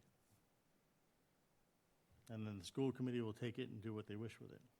Okay, because I have to say, I've looked, when I have time, I keep trying to look at other regional agreements. I know I looked at Essex Tech because they're in somewhat new building. Well, you are at a disadvantage because you were an employee at Whittier, so you missed the first year of Right, being able to right. actually participate. But I have not seen a single other regional agreement that does this 50-50 nonsense, and I guess I look at it and go, okay, this is the wall that we're not going to climb over right now, so what I did was I started to think about some of the other thoughts, like you've been talking about, how many students get in, and the waiting list students, and that if you go back, 10 or 15 years, Haverhill did not have almost 70% of their students. It wasn't split up like that when I first started there. So what I was trying to think about was, things that we can change and things that we can't change. And to me, this looked like one of those things that we can't change, but I think to be upfront and transparent to the Whittier School Committee, I'm wondering if we should take a select board vote about whether or not we support the 50-50, because I certainly don't. Yeah, I don't. I don't. And so the likelihood of it passing through our town meeting is very, very small, I think. Well, fortunately, that was a consensus, and that's why it's not being put forward to the Whittier School Committee, so it's a moot point. You just said they're bringing forward the thing that, They're bringing forward capital per pupil because that's what passed the two-thirds vote okay. at our RAC meeting. Oh, I got you. Okay, I'm so confused by your process, Jason. Yes, well, it's not my process, but Well, no, you know what I'm saying. Like, I know you've been through a lot of meetings, and I know that there's a lot of just debate and not consensus. So I well, was it's a trying little to frustrating. decipher. I mean, ultimately, when you look at what they pay for their operating costs, right, the reason why they pay that is not because this is what the communities decided on. This is what the state said, look, your communities are all fighting for each other, which is all good and great, but if you want to be fair, we're going to put a wealth factor involved in this. Now, a lot of people Yes. don't believe that that wealth factor is being calculated out correctly, but that's beside the point. Yep. That wealth factor is still there. And the real thing comes about is whether or not that wealth factor needs to be incorporated into the capital cost as well. Because your operational cost is the largest chunk of what that is, right? And if they can't pay, and it's everybody talks about everybody should pay their fair share. You make more, you should pay more, right? That doesn't apply for communities and their capital assessments. I don't know, it just doesn't sit right. But that's what's being presented, and whether or not we meet again, we'll see. So- But like I said, if we want to continue this, we're going to be continuing it with the school committee. Right, but Well, providing they don't pull the, I'm just trying to make sure I clearly understand what's being sent to the school committee. This school committee is going to receive a document that says the portion of the Whittier Regional Agreement that deals with capital is going to be distributed across the member towns based on their student enrollment at Whittier. yes. Okay. And that's then- what we pay up in And then Whittier. from there, Yes. the school committee has to decide on whether or not they're going to pull their request for the feasibility study, because Haverhill said that's not going to pass. And so if that doesn't pass, then there's no point on proceeding. Okay. So we'll be stuck with the current agreement. And, Correct. The current agreement. I mean, ultimately, though, and I think I said this a few, probably 6 months ago when we were talking about this, until DESI approves a new agreement, this is all just discussion. And the reason why you can't find similar stuff to our current agreement is because they're not approving agreements like this anymore. And I know. Not currently, no. So they can come up with whatever they want. At the end of the day, the school committee can recommend whatever they want. It's still going to have to be approved by DESI. And if they don't like the way the allocations are done, they're going to tell them to go back to the drawing board. So I hate to say it, but I feel like they should have included DESI in that process way earlier. DESI won't do it. Well, They don't, yeah. They wait till you send them something. Yeah, but, I you- mean, it's a lot. They've asked DESI many, many times, and it's similar to what we got from DCS. But I Very do think there's, wishy-washy answer, figure it out for yourself. I do think we have to be careful, though, because that statement from Haverhill that, the new building, that's not going to pass, well, that also means the agreement doesn't change, and the current agreement benefits them, so. Well, the current agreement doesn't only benefit from them. I mean, there were going to be hundreds of millions of dollars in repairs to that school. Can I make a suggestion for a topic for the future meeting? Sure. So, because, I sort of feel like when there's things that we can't change, sure, we can keep working on it, right? But this, right now, where it's at, the regional agreement, it's going to the school committee, and the school committee has to be unanimous, correct? No, What do they have to be? Doesn't the regional agreement need unanimous? it does, but only unanimous from the town meetings or the city councils. Okay, so you're telling me that this per pupil count could go to the school committee. If they get 2/3 at the school committee, it'll go to the towns. I don't know if the school committee works on 2/3 or a simple majority on that. They may just work on a simple majority. Okay, because I'm just curious, so that this It's not thing- unanimous. No, definitely not unanimous. Okay, so they might pass it by majority, so it might, because the other towns do want the per pupil allocation of capital, You're yeah. definitely not. More alone. towns want that than not want it. Not more towns, but less than 2/3. I believe the official vote was 7, 2, and 1. So Okay. it was close. Okay, well, 7 want it. 7 were willing to compromise with the 50-50. No, okay, then that's off the plate right now. You just said they're sending to the school committee. You just asked what the vote was. No, I'm asking you, on the school committee, when this change to capital gets presented to them, do they have to be unanimous? No. No. Okay, and so how many towns are in favor of a per pupil allocation on capital costs, which is what we have in Pawtucket? There was 2 votes, 1 abstention. Only 2 towns support going on a per pupil basis? Yep. Then how did that get pushed forward from the? Because that's not 2/3. There was a, We're not the school committee. You're talking about the school committee. The school committee is completely separate. I'm asking how the per pupil, you're saying what's going to the school committee, if I'm understanding this right, is that the capital cost would be allocated Pure based pupil. on pupils attending Whittier. Yes. That's what the advisory committee voted to do. It's not what they voted to do. They didn't get 2/3. They didn't get 2/3 vote. The advisory committee required 2/3 vote to move anything to the school committee. So how is this being moved to the school committee? Who's moving it? It's being moved per pupil because the other option was to be the 50-50. The 50-50 failed. Since the 50-50 failed, it's pure pupil. But there was no vote. How did the 50-50 fail? Because they had That to, was the vote. they had to put something It forward. was So they not had 2/3. Option A, option B. Okay, Option so A they failed. took a vote on the 50-50, that failed, Yes, and because that failed, the only other option is per pupil that Yes. attends. yeah, So therefore, it's like the default, there was no, yes, okay. yeah. Okay, that'd be interesting. Yeah, that'd be very interesting. That'd be more interesting to see if the school committee decides to pull their feasibility study, or whether or not they think they can rally the communities. Well, so, I know, I think in part, there's some sense from the smaller towns that with this kind of random lottery, we're stuck with only a certain amount of seats and a bigger waiting list percentage-wise than the bigger towns. And my understanding of the lottery system is that's something that the school committee has control over.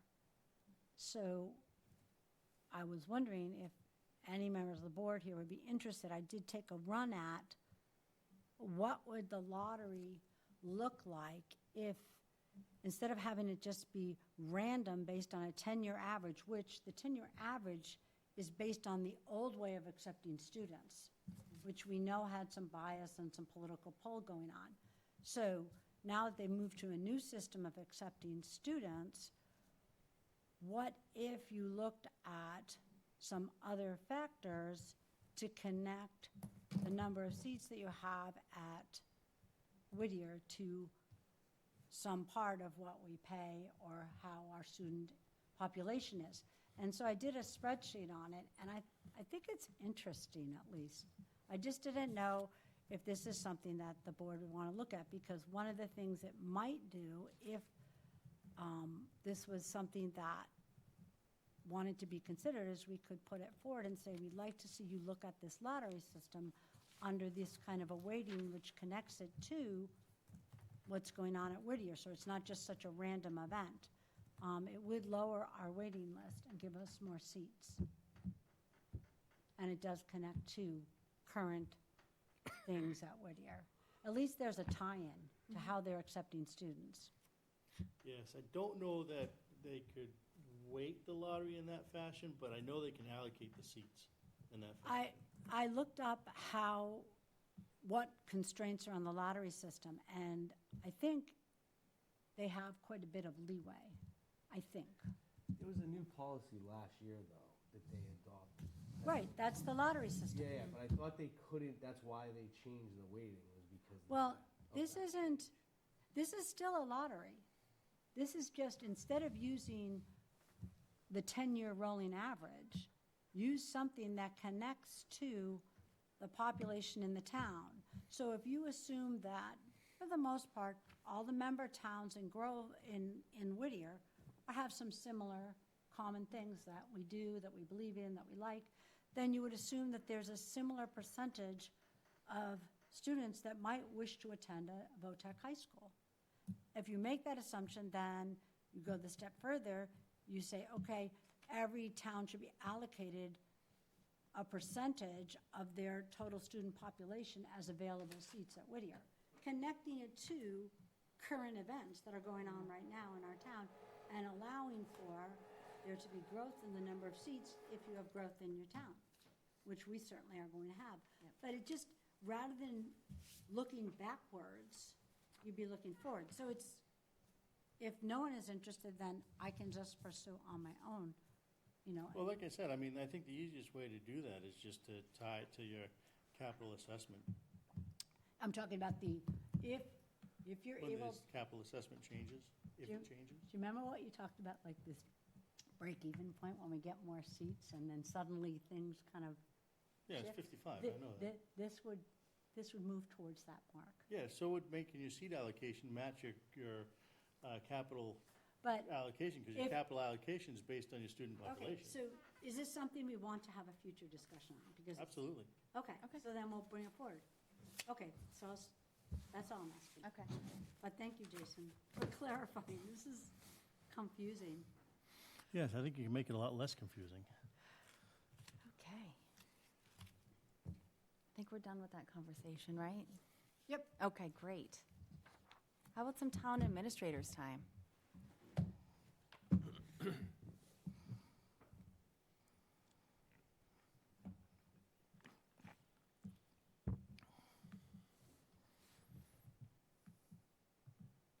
Sorry, trying to bring it up. There you go.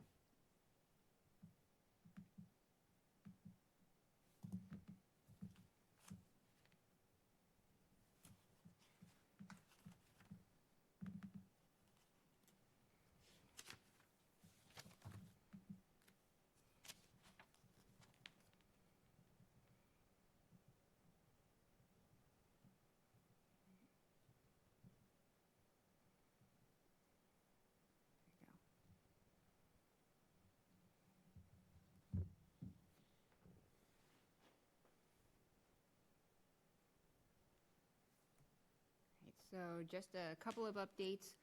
For the Valley Screw, we have good news.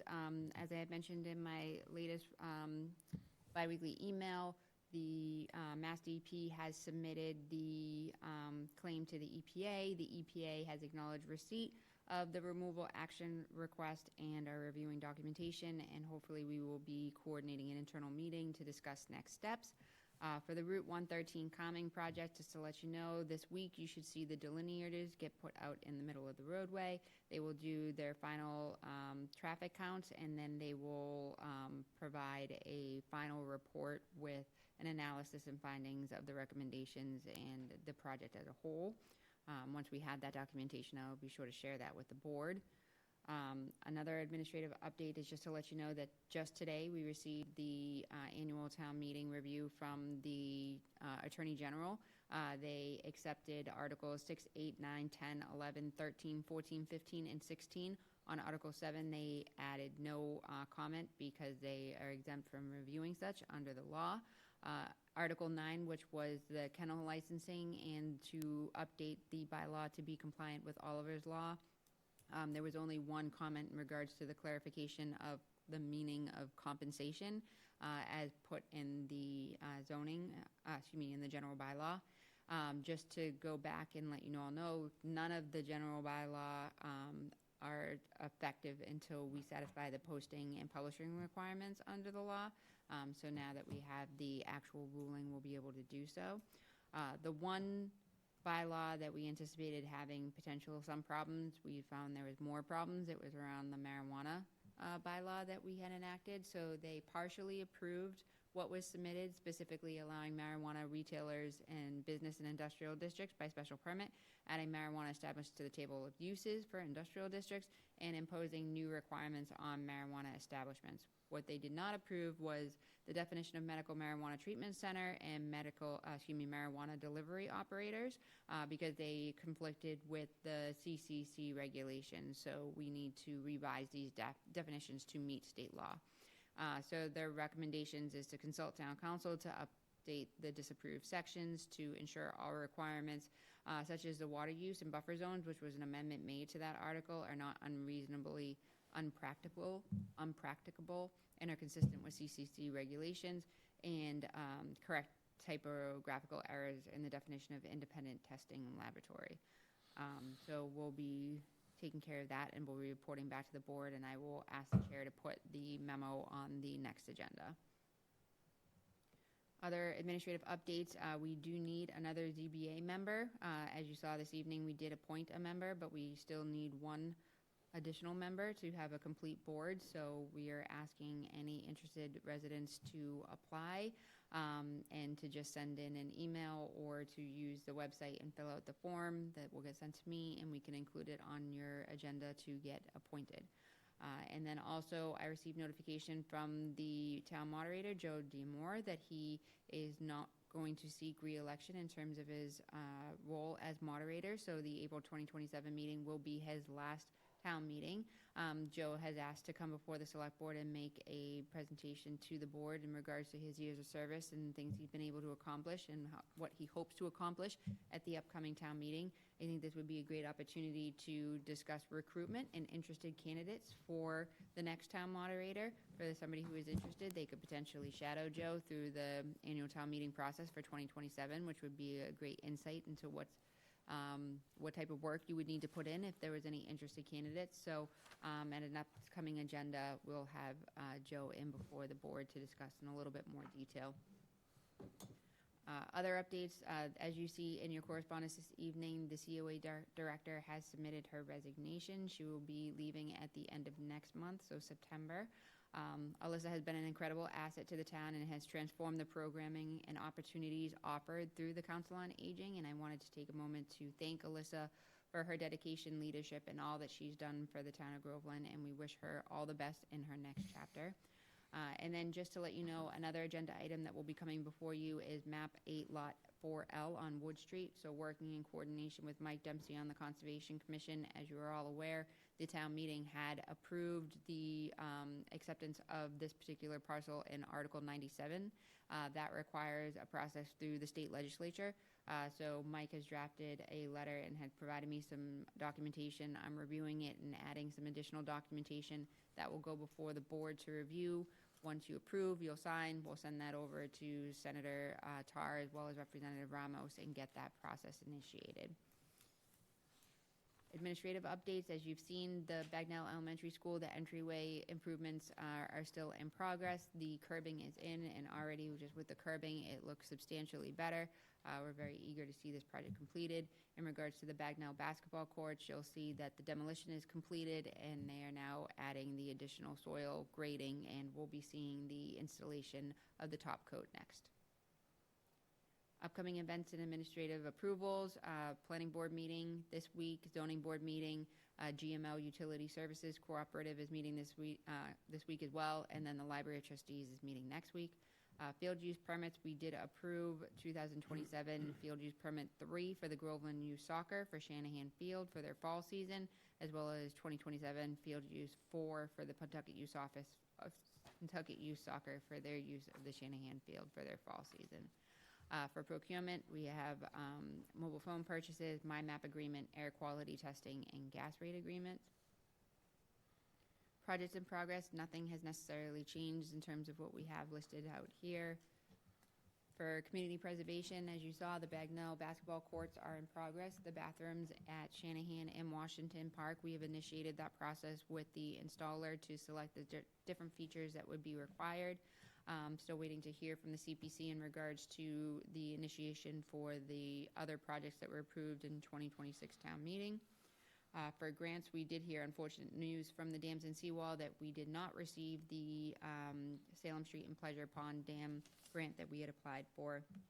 And we are finalizing the Community Culvert Program grant that is due this Friday, and hopefully we'll hear better news on that one. We're still waiting to hear on our MassWorks and on our Mass Development grant. And then you'll see a list of meetings, events, and seminars from the last 2 weeks. If anybody has any questions, I'd be happy to answer them.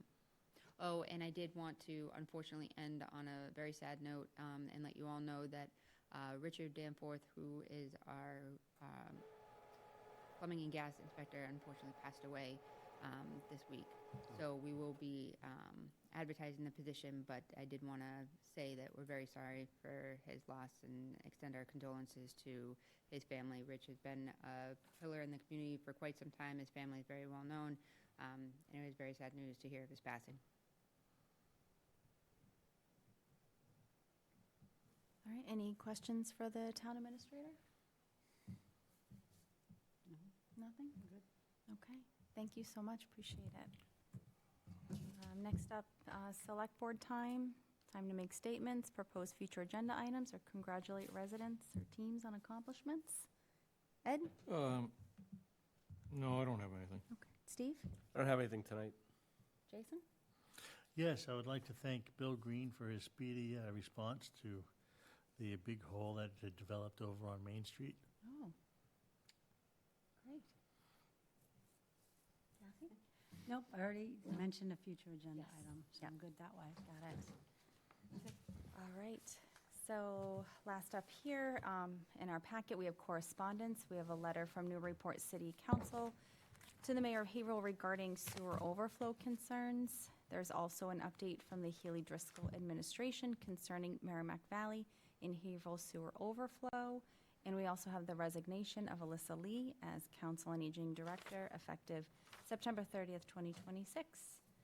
Our next scheduled meeting of the Select Board will be Monday, August 17th at 6:30 p.m. We've concluded our agenda. May I have a motion to close the meeting at 9:32 p.m.? So motioned. Second. Any discussion? No. All in favor? Unanimous. Thank you.